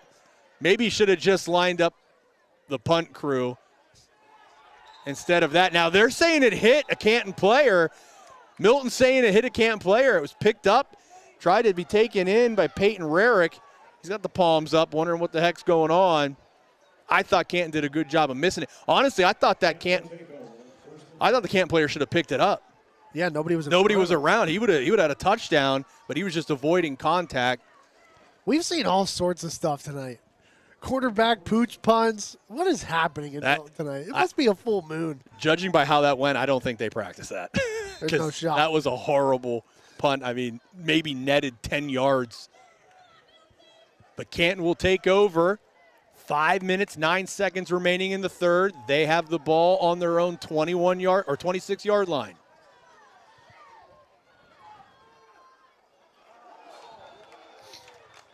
Now we got a flag here. A Milton guy jumped and came back. So as long as he comes back and doesn't touch anybody, there should be no penalty. Got a false start. All right, so a 7th false start of the game now. 4th for Canton. That's going to march them back 5 yards, make it 1st and 15. Now the ball sits at the 21-yard line. Still 5:09 remaining. You know, it's such a big game, and these teams are playing so well. It's almost kind of like, I don't want to say it's putting you to sleep, but you're just kind of like waiting for the big play. It's almost like neither team's going to be able to put a drive together. It's going to have to be a big play, whether it's special team turnover or a deep throw. Right there, nothing going on 1st down. Yeah, if you like defense, this is a game for you, that's for sure. Both teams winning the line of scrimmage when they're on defense. Now, offenses hadn't made some plays. It's a great battle, but the defense is definitely coming out on top on this. And with that tackle, no gain, 2nd down and 15. Actually, a yard loss on the play. Ward under center. Hands it off to Davis. Davis meets guys right away at the line of scrimmage. And he maybe got a yard on the play. Milton defense again up front, all by themselves, getting the job done. It's a mirror game. It really is. These teams are so evenly matched. Same kind of style, same type of players. Twin game. Milton scores again. It could be enough to win this one. Under shotgun, though. Fitch is back at QB. Oh, and he's crushed. Luke Goodwin from his linebacker position, flying through and getting another sack for Milton. That was a horrible possession for Canton as they just went backwards. But, you know, Canton kind of tells you what they're going to do. If Ward is in at QB, they're running. If Fitch is in, there's a chance of them throwing, especially if it's 3rd and long. And now it's 4th and 25. So each team just facing 4th and 25. But Canton all the way back at their own 10-yard line. They're going to punt out of the end zone. See if Milton sends some pressure here. Snap is good. The kick is up. Low spiral. It's going to be caught by Diddy. Makes the initial man miss. He's upfield, crosses, and he just blew up somebody. Oh, my. Lucas Diddy just lowered his shoulder and annihilated a would-be tackler. Listen to this crowd. That doesn't get you fired up. Wow. I don't know what does.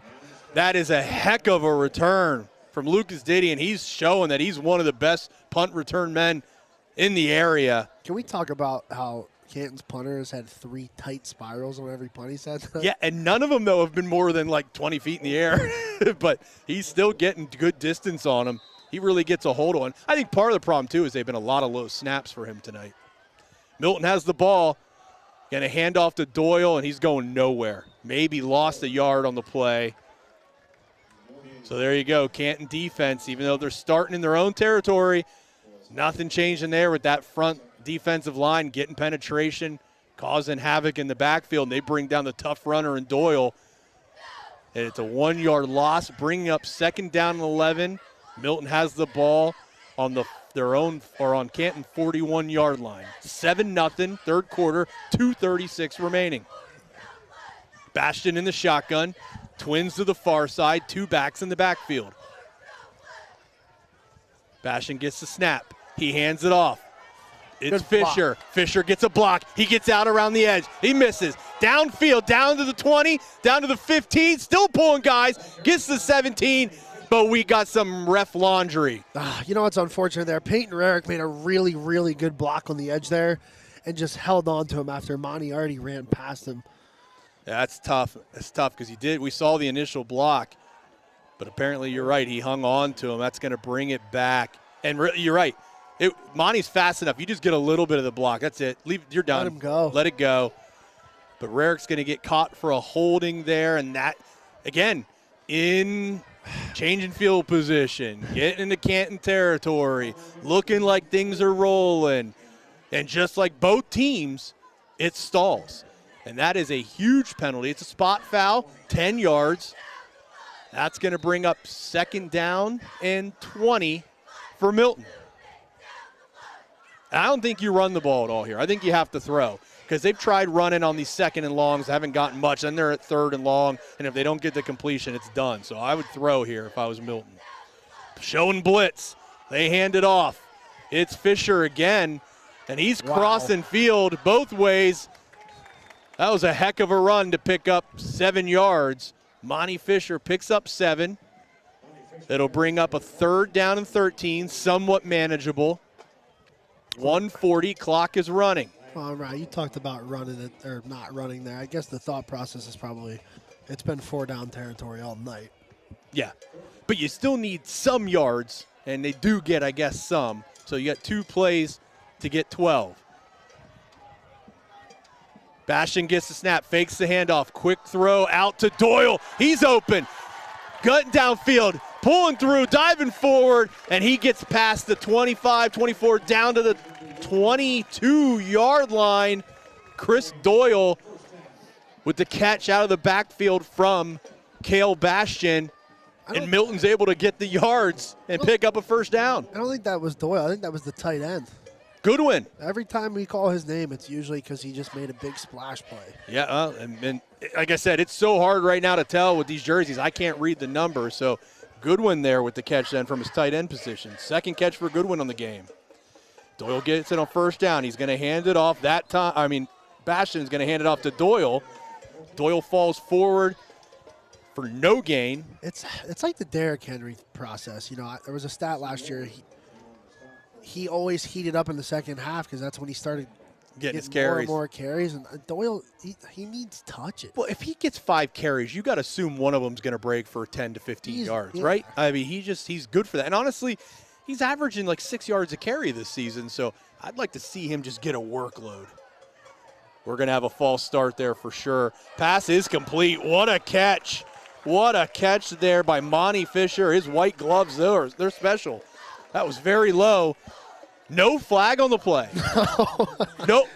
Literally, the running back came up for a fake handoff before the ball was hiked. That is a huge miss as the 3rd quarter comes to an end. We're going to shout out. Sorry. Go ahead. We're going to shout out District 4 officials, baby. Love them. That's horrendous. That's as bad as it gets. I mean, the running back came up for a handoff before the ball was hiked. No flag on the play. If you're a Canton fan right now, stand up and punch somebody because that's what I would be doing. Absolutely ridiculous. There's no excuse for that. Zero. I can try. A bug flew in the ref's eye. and then somebody punched him in the other one. I don't know, but there's multiple guys on the field that could blow the whistle on that. Look at this dude on the sideline roaming with this camera. He's ready to hit the Amazon heavy with that hat on. And we always pick an Alpha Electric electrifying play of the game, a big game. Right now, that non-penalty call could be something we look back and say, wow, because if Milton were able here now on 3rd down and 10, yeah, or you're going to have 2 plays here. If they're able to get a score now on this drive, you can look back at that non-call, that non-flag. I mean, they know where their flags are. They've been throwing them all night. But Milton fans will take it. Canton fans not happy, I would imagine. But here we are. Oh, I'm sorry, 3rd down and 3. Can't trust the scoreboard. Not correct. 3rd down and 3. Still no time on the clock. No time on the clock here as we start the 4th quarter. That was a great game. Milton wins 7-0. All right, there we go. 12 minutes, 4th quarter, 7-0 Milton. 3rd down and 3 from the 15-yard line. Nobody in the backfield. Bastion's looking. Quick throw. Is that Goodwin again? I don't know who that is. But he breaks the tackle. Wow. Well, I'll tell you this. Goodwin again. The camouflage works. Luke Goodwin again, 3rd catch of the game. He's having a heck of a game from his tight end position. Yeah. That camo works. It does a great job of hiding the numbers. Honestly, though, how do you play defense when you're guarding guys with no upper body? Look for the white gloves. True. So Milton getting the 1st down, 1st and goal from the 9-yard line, looking to get another score and extend this lead. Bastion gets a snap. He's rolling out. It's a keeper on the near side. Some good blocks, but what a heads-up play there. Canton's linebacker getting off a block. He sheds it, and that's the quarterback as well, Holden Ward. Ryan, if you're Canton here and you give up a touchdown, that might be ball game, right? Well, they're gonna get to the position where they're gonna have to throw. A team that has barely thrown the ball tonight. I think you'll see number 8 at quarterback a lot more than number 2 here if Milton's able to find themselves in the end zone. Yeah. But getting a couple yards there, it was Bastion. Picks up 3. 2nd and goal from the 6-yard line. Clock is running down to 10:45. Doyle in the backfield. Bastion in the shotgun. 2 wide receivers to the right, tight end to the left. Bastion hands it to Doyle. He makes a man miss. And then he's met right away, but he busts through. And he breaks through all the way to the end zone. 6-yard TD run for Chris Doyle as he breaks 3 tackles and bursts his way into the end zone. Milton 13, Canton nothing. Chris Doyle is him. He is him. He is him. I mean, he should have been down 1-yard gain. And then broke that one, should have been down 2-yard gain, broke that one, should have been down 3-yard gain, and he said, no more, I'm in the end zone, and he burst his way in. And that's why we talk about it, Nate. Keep feeding that guy the ball. He makes things happen. I don't care if it's boring. Win. Doyle rules. Mackenzie Lopez for the kick. It's going to be an offsides, or they're going to get a false start. Canton jumps on like almost every PAT. I know there's only been 2, but the ball is hiked. When you have an offsides, don't you still run the play? Offsides, yes. Yes. It's a free play. I'm done talking about it. Shout out District 4 officials. So Mackenzie Lopez will line up again. What I don't get is either is a penalty, but it's going to go in the kickoff, I imagine. I'm done trying to guess. Snap is good. The kick is up, and it is good. Mackenzie Lopez with her 2nd PAT of the night. 33rd on the season. She's 33 of 35. She also has a 30-yard field goal that I know of this year. Mackenzie Lopez is her. She's her. Great soccer player, too, and that's the McRoberts girl for Canton's a great soccer player as well. So it's a twin game. That's all I can say. It's a twin game. But right now, the only twins are the 2 touchdowns that Milton's put on the board as they find themselves up 14-0 here in the 4th quarter. 10:27 remaining. Both teams have 3 timeouts. Man. But now you're starting to get in the situation where Canton has not been able to punch the ball in. They've been running it all game, Nate, which eats up the clock. There's plenty of time, but if they get 3 more possessions in this game, that's a pretty good thing. You know, you get 4 possessions in a quarter, that's impressive. So they have 3 possessions probably at most to get 2 touchdowns, and that kickoff doesn't help their cause as it goes out of the back of the end zone for a touchback. Well, Ryan, you said they haven't really been able to punch it in. They haven't really even been in striking distance of scoring. No, I don't think they've been in the red zone at all. They had a possession they got pretty close in the first half, but I don't think they've been able to get the ball into the red zone. Ton of credit to that defense, Milton. Let's talk, this is a team that was scoring 40 points a game, and they haven't even looked to score in this game. And in all fairness, Milton has been very strong at home this year, and they've done very well on the road. They've won now 7 straight games. Canton has won all 8 of theirs. But Milton is a different dog at home. Quick pitch, nothing. Fortunate to get back to the line of scrimmage for no gain. That is number 10 again, Aiden Holcomb. He's a junior, 6 foot, 155 pounds. I feel like every single kid on this roster is 6 foot or 5'9", and they all weigh 155 pounds. And they all play every position. It is a deep athletic squad for Canton.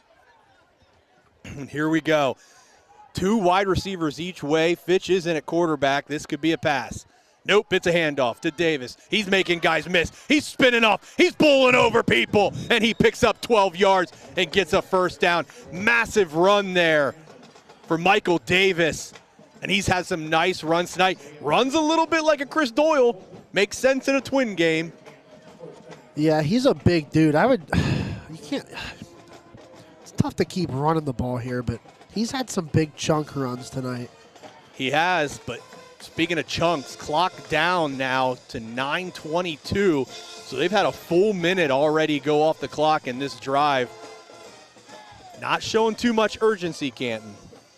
Quick pitch to man in motion. It's a trick play. Fitch is going to throw it. Nothing there. Wow. Oh, almost caught.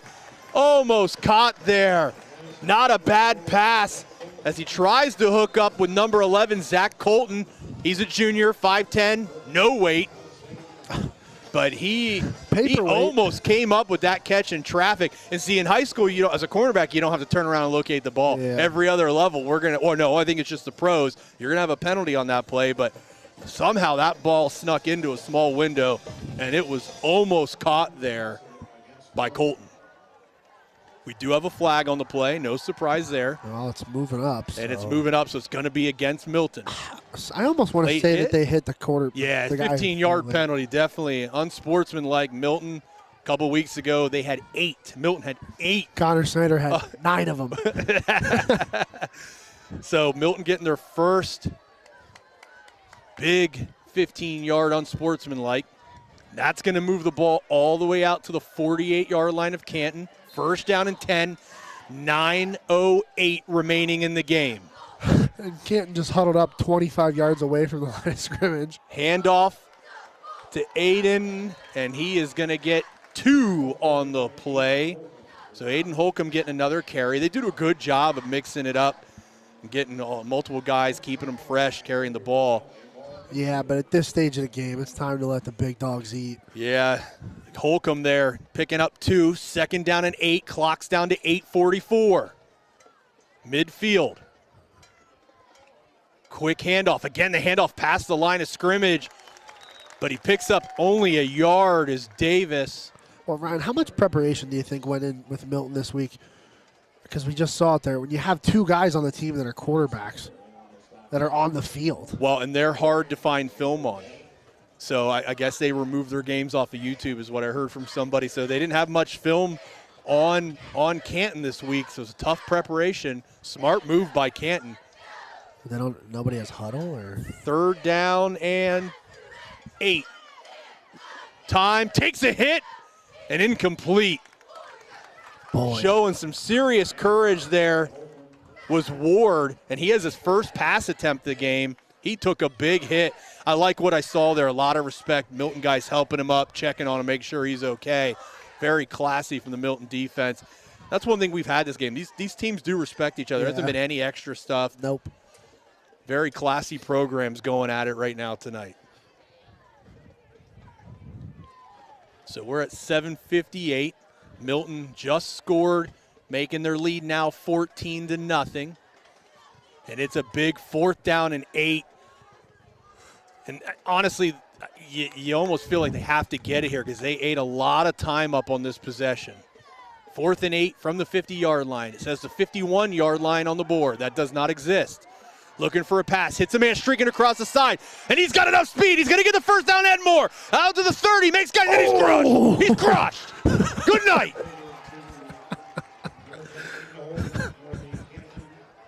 Vertinelli is angry. You got a first down. You just don't remember it after that hit. But what an answer by Canton as they take it from the 51-yard line. That's a joke. That's just what the scoreboard said.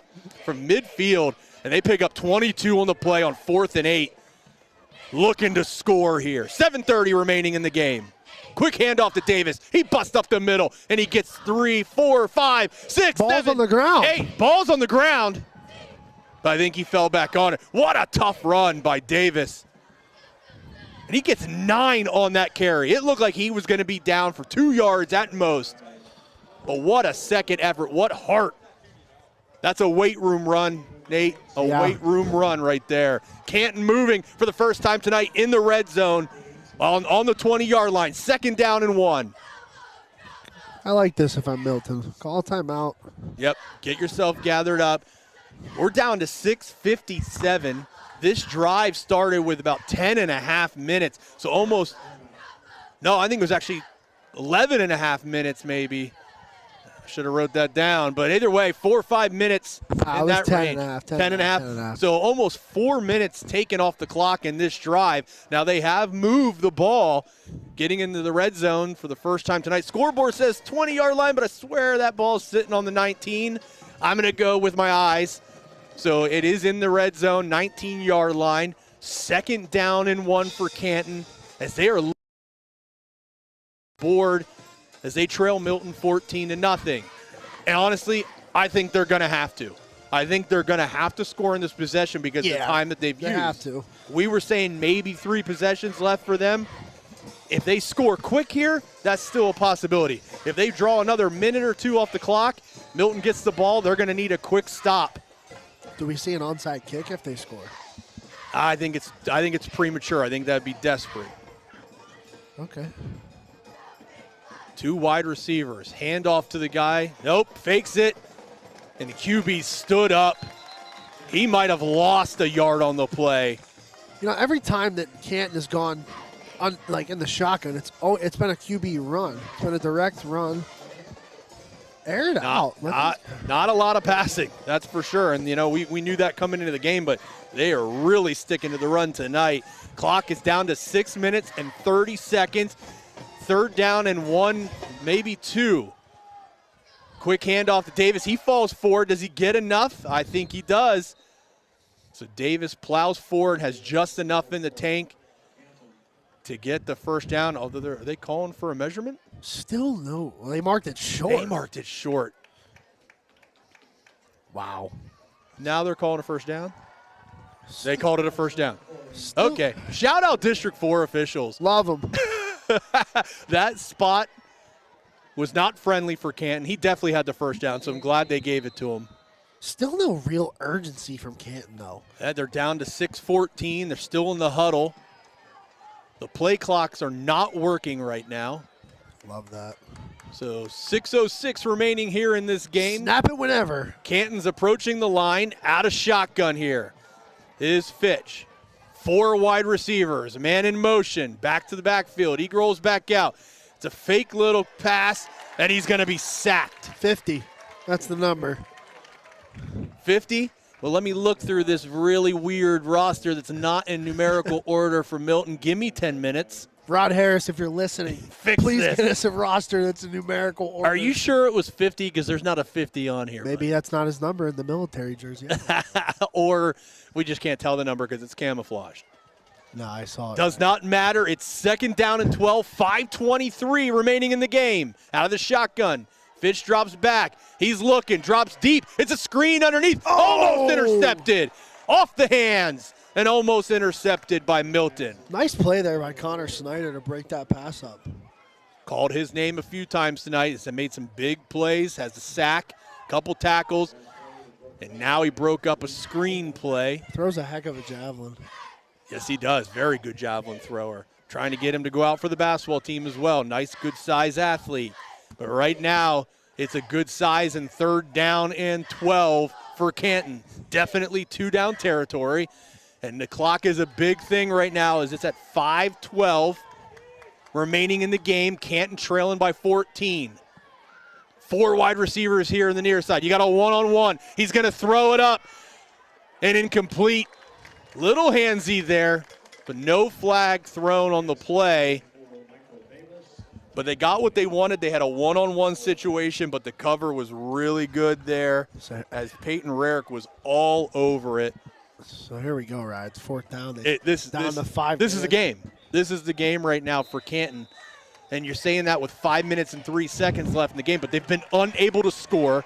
This is their best position of the entire game. First time entering the red zone. It took them all the way to like 6 minutes remaining in the game. And a whole minute and a half has come off the clock since they entered the red zone, and the ball went backwards a yard. So they are in a tough situation here, 4th down and 12. They need whatever play is in the book when you need a first down of greater than 10 yards. I hope they've repped it because they're going to have to get it out right now and execute it perfectly to keep themselves in this game. But even with a score, Nate, they're in a tough situation. Very tough.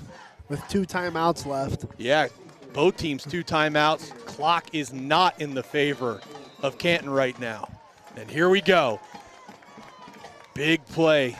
This could be to keep themselves alive in the game. Dropping back. A lot of pump fakes. He's under pressure. He throws it up. Does he come up with it? Waiting for the call. What a grab. Oh, my. What a catch. What a catch by Zach Colton, his 2nd catch of the game. And he caught it in traffic and took a big hit, keeping this drive alive. The ball is on the 4, 1st and goal. 4:52 remaining in the game. Under center is Ward. Tight formation. Ward keeps it. He gets out around the edge, and he's into the end zone. Touchdown, Canton. All right, well, we're going to get to see Alexis McRoberts. That's right. She's going to have to, here we go. Close game, very important PAT. Now, fortunately for her, she misses it. It's still a 1-possession game. If they can get a 2-point conversion, if they can get another score and a 2-point conversion. Here's the concern. They didn't have much success there throwing other than the unbelievable catch in traffic and hit. Yeah. And it took them 6 minutes to get that touchdown. There's only 4:38 remaining in the game. McRoberts, the snap is good. The kick is beautiful. And it's perfect. 31st PAT of the season for Alexis McRoberts. And she puts Canton within 7, 14-7, 4:38 remaining in the game. Milton will get the ball here. And now it's going to come up to this defense getting a stop. 2 timeouts, Nate. You figure 2 timeouts. After the kickoff, maybe get it down to about 4:30, run 2 plays with 2 timeouts. It might get down to like 4:20. Milton will be able to run the ball again on 3rd down. They'll be able to run enough clock off, get it well under 4 minutes with a punt. So I would say best case scenario would be Canton getting the ball back with 3 minutes and maybe 50 seconds remaining in the game. But that's with them coming out and getting 3 quick stops using their 2 timeouts. I guess they can afford a first down, especially if it would be on 1st down here. But first you got to secure this ball in this kickoff. It's a low line drive. It's picked up, almost knee down there. A lot of room there for Milton. He's getting upfield. He's tackled by his own man. Tackled by his own man, but not until after a good return. The ball is all the way out to the 39-yard line of Milton. They will start the drive from there. And that's big, because let's say it is a 3 and out. At least if you punt it now, and assuming we don't lose yards and penalties, you're going to at least make it a longer field for Canton to try and tie it up. Yeah, no dumb penalties here. No false starts, no holds. No turnovers. This is where you got to be perfect. Milton lining up. Sure to be a run. Quick toss to Monty Fisher. Monty Fisher gets out around. He cuts it back in. There's a flag.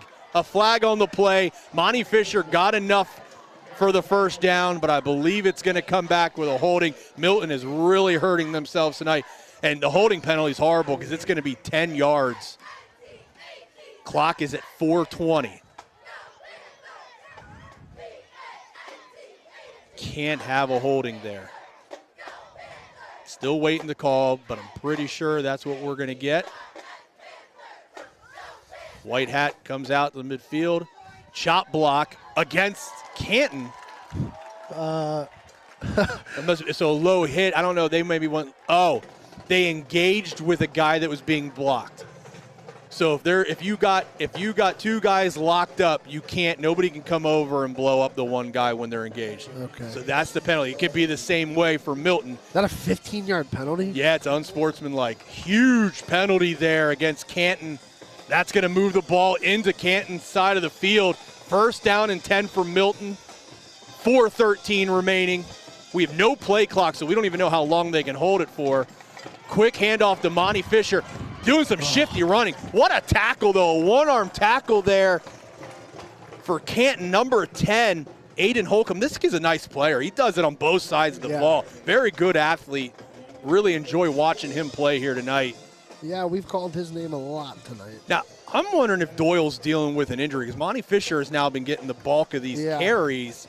He's doing a great job, don't get me wrong, but this is your horse and Doyle. And Fisher has the fumble earlier. Yep. So if you're talking about a security standpoint, you might be a little weary because he did cough it up once, but this time Doyle is in the backfield. Yep, Doyle in the backfield. Tight formation. Snap and hand off to Doyle. Doyle, trips on his own man, but he is able to fall forward, and I believe, they're going to say just short of a first down. And you notice Canton's choosing not to use their timeouts. In high school, I'm big on using the timeouts when you're on defense. There's so many ways to stop the ball. First downs, incompletions, out of bounds. But Canton is hanging on to him. 2:55 clock is running. I wish we had a play clock so we could tell you how far Milton could take it down. Plus, how does Milton know when to hike it? I'm not sure how the refs communicate that. But 2:44, third down and 1. Milton is in the shotgun, and it's a short one in the shotgun. Doyle in the backfield. Doyle gets it. He's going to get the first down and a couple more. Down at the 30-yard line. 3-yard run for Doyle on 3rd and 1. And there it is. First down and 10. Ball is on the 30-yard line. Shouldn't the clock have stopped? Did they call a timeout? No timeout. Clock stopped. Oh, yeah, on first down it should have stopped. Well, until they set it. Ball is set. 2:13, clock is running. 2 timeouts remaining for both teams. Bastion's just letting the time go off. Officials must tell them what it'll be on the game clock so they know. He gets the snap. Hands it off to White Gloves Fisher. He gets rocked. But he falls forward, picks up 4 yards, a little slow to get up. Fisher, way to hang on to the ball. That was the type of hit that could jar it free. Now we got a timeout. Timeout on the field. Canton, they'll use one of their final 2. 1:50 remaining. It's 14-7, Milton. So Cataldi let me know that this official back here is doing the clock, and he gives a 5-second warning when the clock gets to 5. Well, this brand new facility has got a wiring issue. Maybe they should call Alpha Electrical Contractor. Oh, what a plug. That's our post-game, pre-game, halftime show sponsor. We also got Various Digital. If you need some graphic design, pictures taken, video, you name it, Various Digital. You can find them on Instagram. But our Various Digital out-of-town scoreboard. What a plug by Ryan there. Thank you. 1:50 remaining. Ball is on the 26-yard line. Says 30 on the scoreboard, but we know they're wrong. And blown up in the backfield is Doyle. Big loss. Loss of 6 on the play. Oh, they're going to give him some forward motion. Loss of 5 on the play. So it's going to bring up a 3rd down and 10 back at the 30-yard line, so they don't even need to fix the scoreboard from 2 plays ago. Shout out scoreboard. 3rd down and 10. 1:42 remaining. Canton just used their last time out of the game. This is 2-down territory for Milton, guaranteed. So they're going to be able to run the ball here. And then they should be able to get this down to right around a minute after running the play, set the ball, get the play clock going. It's going to put it, if they don't get a 1st down, it'll put it at 4th down with around a minute to go. And then if you're Milton, do you try and pooch punt it? I guess it depends on the yardage. If it's 4th and 10 or more, I think you pooch punt it. If it's maybe 4th and 2, maybe they go for it and try and seal the game. First, though, they got a big 3rd and 10 here right now. Who's going to win this at the line of scrimmage? Quick toss out to Doyle. He cuts it back in, only picks up 3 on the play. Clock is running, 1:38. They're going to set the ball. So the ball set. So now the play clock, 25 seconds. It should take it down to about 1:05 before Milton would have to hike the ball on 4th down and 8. 14-7, 8-0 Canton, 7-1 Milton. Both teams on win streaks. Milton of 7, Canton of 8. And it's coming down to this play right here. If Canton wants to have anything left, a chance of winning this game, they got to get the stop here on 4th and 8. It looks like Milton's going to take a timeout. Oh, wow. So this is going to be, there we go. Timeout at 55 seconds remaining in the game, Milton. So, Nate, you throw the ball here, right? Because if you run it and you don't get it, the clock doesn't keep running. Yeah. So you take that out of the mix. So now you throw it. Do you just take a shot in the end zone just in case of an interception? Yeah, why not? I don't know if I throw it in the flat right now. A pick 6? Bad. I just think you throw it in the back of the end zone. Hey, they intercept it. It comes out the 20-yard line. It's a 10-yard punt. I feel good about even if they turn. I wouldn't even hate a run here, honestly. Why not?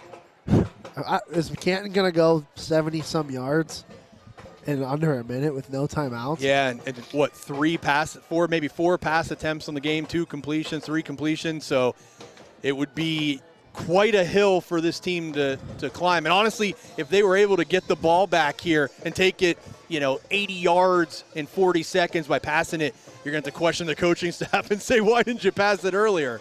But here we are, 4th and 8. Bastian gets the snap. He's rolling out here. He's under pressure. He finds a man open. He's caught it, but he's not going to get the 1st down. He's short.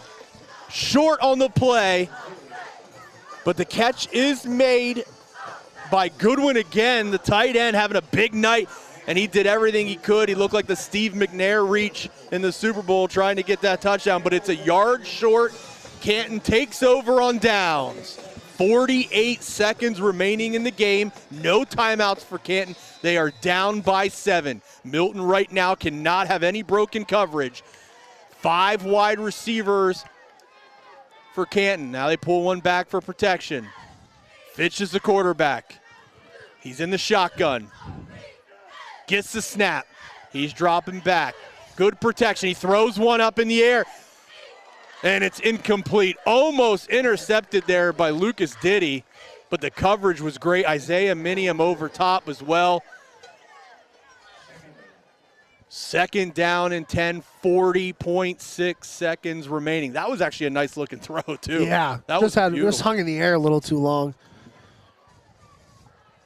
They're looking for the big play. I think they realized to try and do anything other than down the sideline throws right now would be a mistake, because if they got tackled in bounds, that's going to about do it. 2nd and 10. Fitch drops back. He's rolling out a little bit. He throws it. Little sidearm action. Catches a man across the middle. If he can get out of bounds. Get out of bounds, young man, and he does. What an effort there. Number 15, Monte Whitehead. He's only a freshman. First catch of the game for him. What an effort he had there, too, to make sure he got out of bounds. But first, he takes it all the way up to the 41-yard line of Canton. 28.8 remaining, first down and 10. Canton needs to go 59 yards for an opportunity to either tie it up or go for a win with a 2-point conversion. Can we talk about how Canton has 2 left-handed quarterbacks? It's impressive. They train them there in Canton. They're known for it. Out of the shotgun again, 4 wide receivers. Quick throw. He catches it. Oh, hook and ladder. Look at this. Oh, and he's tackled from behind. What a tackle. Unbelievable. Did he get the first? Was that Isaiah Minium with the tackle there? So the clock, fortunately for them, did stop. They got a first down. 14 seconds from midfield. 12 seconds. Throws it incomplete. That's honestly probably the best thing that happened there, because if he caught that there, his knee was down, he would have been down. They would have had to run up at 10 seconds and try and get a play off. So right now they can kind of huddle up. If I'm them, I make a little pass play. I imagine Milton's going to be in some deep coverage. Try and get 10 yards, maybe 15 yards here, get out of bounds, put your quarterback in a position with a 40-yard heave into the end zone. 10.2, Milton leads 14-7. Second down and 10, the downs don't even matter now. 2 plays at most left for Canton. Quarterback's in the shotgun, he drops, oh, ton of pressure. He's got to throw it quick, he throws it up. Almost completed. Coverage by Lucas Diddy. Not a bad throw there, especially under pressure for Fitch. But unable to come up with it is his big target there. Wide receiver / running back, number 20. / nose tackle. / do-it-all. Heck of a football player, Michael Davis, senior, 6'1", 190. He has had a nice game. Tough kid. Well, here it is, ladies and gentlemen. 4.6 seconds remaining. Milton is up 7. Listen to this place, man. It's electric. Alpha electric. Alpha electric play here, possibility. Under pressure. Oh, he makes the miss. He heaves it. It's going to be short, and it falls incomplete. That is your ball game. And Milton celebrates a tough, close, hard-fought football game with Canton. I got a ton of respect for this Canton team. They never gave up in this game. They went nose to nose, a heavyweight battle. And Milton is going to go to 8-1, 8 straight wins. Canton falls for the first time this season. They're now 8-1. Twin game. What a game. Twin game. You know what? And like you said earlier, with the lack of scoring, it was almost lulling you to sleep, but we got some excitement at the end. Very good fourth quarter as both these teams put on a show. And the handshake line now. So Milton is the first of 501 career history wins. Canton's going to have to wait maybe another week, but it doesn't get really any easier as they're going to face undefeated Troy. And Troy was up, I think, big. Big on Loyal side. Yeah, so. Troy's a boys' sports right now. They're doing well. So Canton does fall here tonight, 14-7. Very entertaining game. Let's get some scores quick. Mount Carmel up over Schick, 62-7 in the third. Selinsgrove up 35-7 over Montoursville. Lewisburg up 45-7 over Bloomsburg. Central Columbia beating Athens at halftime. Southern up 34-7 over Wyoming area, which undefeated Wyoming area team. What a bounce back for Southern. Lose to Mount Carmel. They're up 34-7 over a good Wyoming area football team. Jersey Shore up 63-0 over Pittsburgh Barshear. We got, Troy beat Loyal Sock 44-7.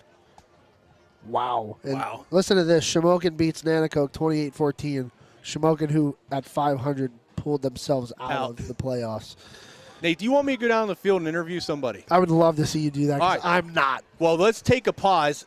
John, I'm going to go down the field for the first time with our wireless mic. Before you do that, let's talk about me winning the under on the game. Yes, you did. Yes, you did. Well, you know what? You can talk all you want, or you can have a moment of silence. John, if you can find me on the field, maybe we can even record it. But I'm going to get out of here. I'll come back. Can I come down with you? Should I take the phone with you? Actually, you know what? I'll end it from the field if you don't mind turning off our volume then. Should I take the phone down, though, and hold it? We're live right now. I don't know why we're I don't know if the signal will reach from there, buddy. It's going to be a tough one. Whatever. All right, so you want to go down the field? All right, Nate and I are going to go down the field. John, or Bill, can you do me a favor? This is a real professional broadcast. After we're done the field, I'll send it off. Will you just pull these two all the way down? After we're done. All right, so we're going to have a moment here, get down the field, interview a player.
We're down here in the field with the Alpha Electrica post-game show.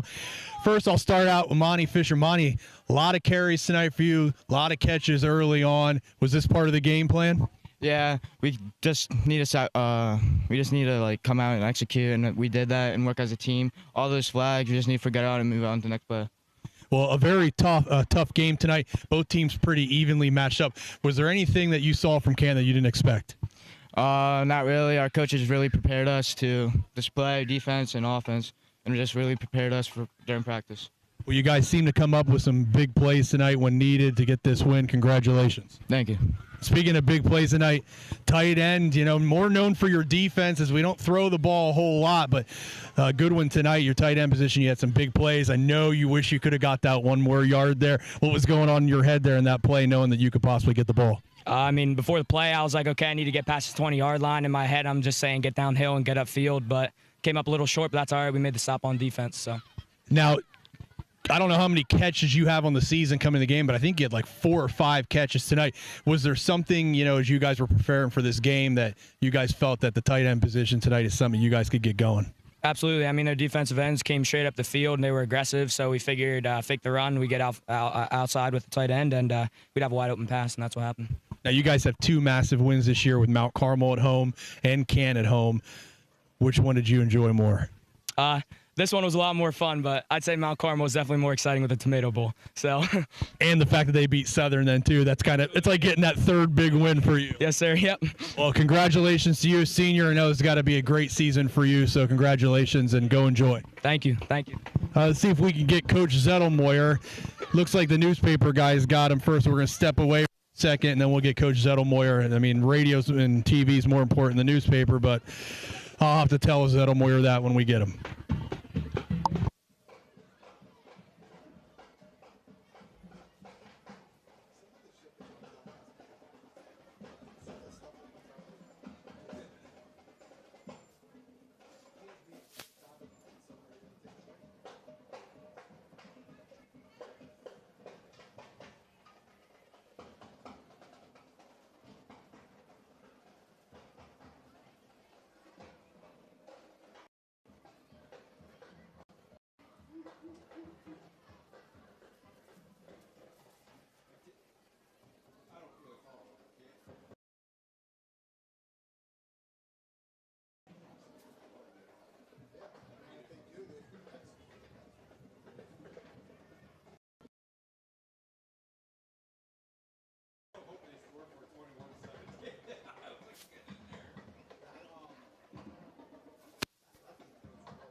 Well, we're waiting for it down here in the field because apparently newspapers don't know how post-game interviews go. TV and radio get first dibs. I know this. I've been doing it for 15 years. But we're waiting for Coach Zettelmoyer down here with the Electrical post-game show. Stay tuned, and we'll be back shortly as soon as we get Coach Zettelmoyer.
All right, we're back down here in the field with Coach Zettelmoyer.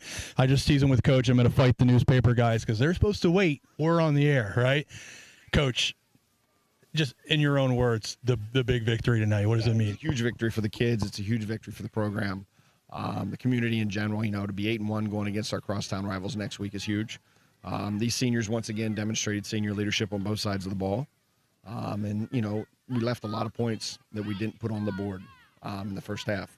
So we got to work on that. And I think if you ask all of our kids, they weren't happy with the first half performance, not at all from the offensive side. From the defensive side, they played excellent. I think our offensive line and defensive line controlled both sides of the ball all night long. Well, we said before the game, this is like a twin game. There's so many things that just lined up the same. We can talk about, the point PAT kickers, both females doing really well, both over 30 PATs, kicking a high percentage, to both teams having their 500th win in program history last week. Was it everything you expected to see, like in the way it played out? Yeah, like I said, I'm happy for the win. Do I believe that we executed the way we need to beat other teams? No. But overall, we'll celebrate tonight, and we'll get back to work Monday and, keep building on our process. Now for the tough question. You're healthy week one. Is this team undefeated? Well, you can wish, you can say, you can think, you can do whatever you want, but bottom line is we have a loss week one. So moving forward, I'll say it. We're undefeated if we're not injured. Coach, first season now here, you're taking over 2 massive wins in Mount Carmel and now Canton tonight. You're going next week into a pretty hot Warrior Run team. What's the message that you don't have that letdown after this massive win? You could see there at the end when we had, a couple seconds left and our senior leaders stepped up, did what they needed to do. I think that when we go into Warrior Run tomorrow morning, they're going to start building a Warrior Run. And I believe that. I think that the process they believe in, the coaches will have them ready to play, and we'll go from there. Coach, congratulations on a great win and a great season so far. Good luck next week against Warrior Run. Thanks. Appreciate it. Take care. Appreciate it. Yep. All right. That's it for the Alpha Electric postgame show down here in the field. Go back up to Mr. Babin. I don't know if he read off stats yet or not, but if not, Babin, you can read some stats and send us off. How do I? Oh, never mind. It's on.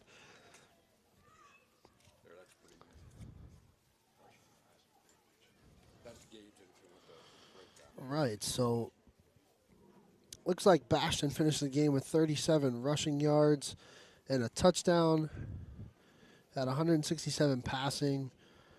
And then Chris Doyle finished with 41, and Monty Fisher had 52 rushing yards and 99 receiving yards. Monty Fisher with a big night tonight, almost 150 all-purpose yards. And then we had Luke Goodwin had a big night tonight. He had 59 receiving yards. That's a big night for him. And then Peyton Rarick also had 46 yards. A big balanced attack for Milton tonight. A lot of guys doing a lot of different things offensively. And then for this Canton offense that coming into this week has been humming. 69 yards rushing for Michael Davis led the way for them. Zach Colton had the two big catches for 48 yards. And then Ward had 28 rushing yards and their lone touchdown. Not a lot going for Canton tonight. Do you know which button does the thingy, like the tune?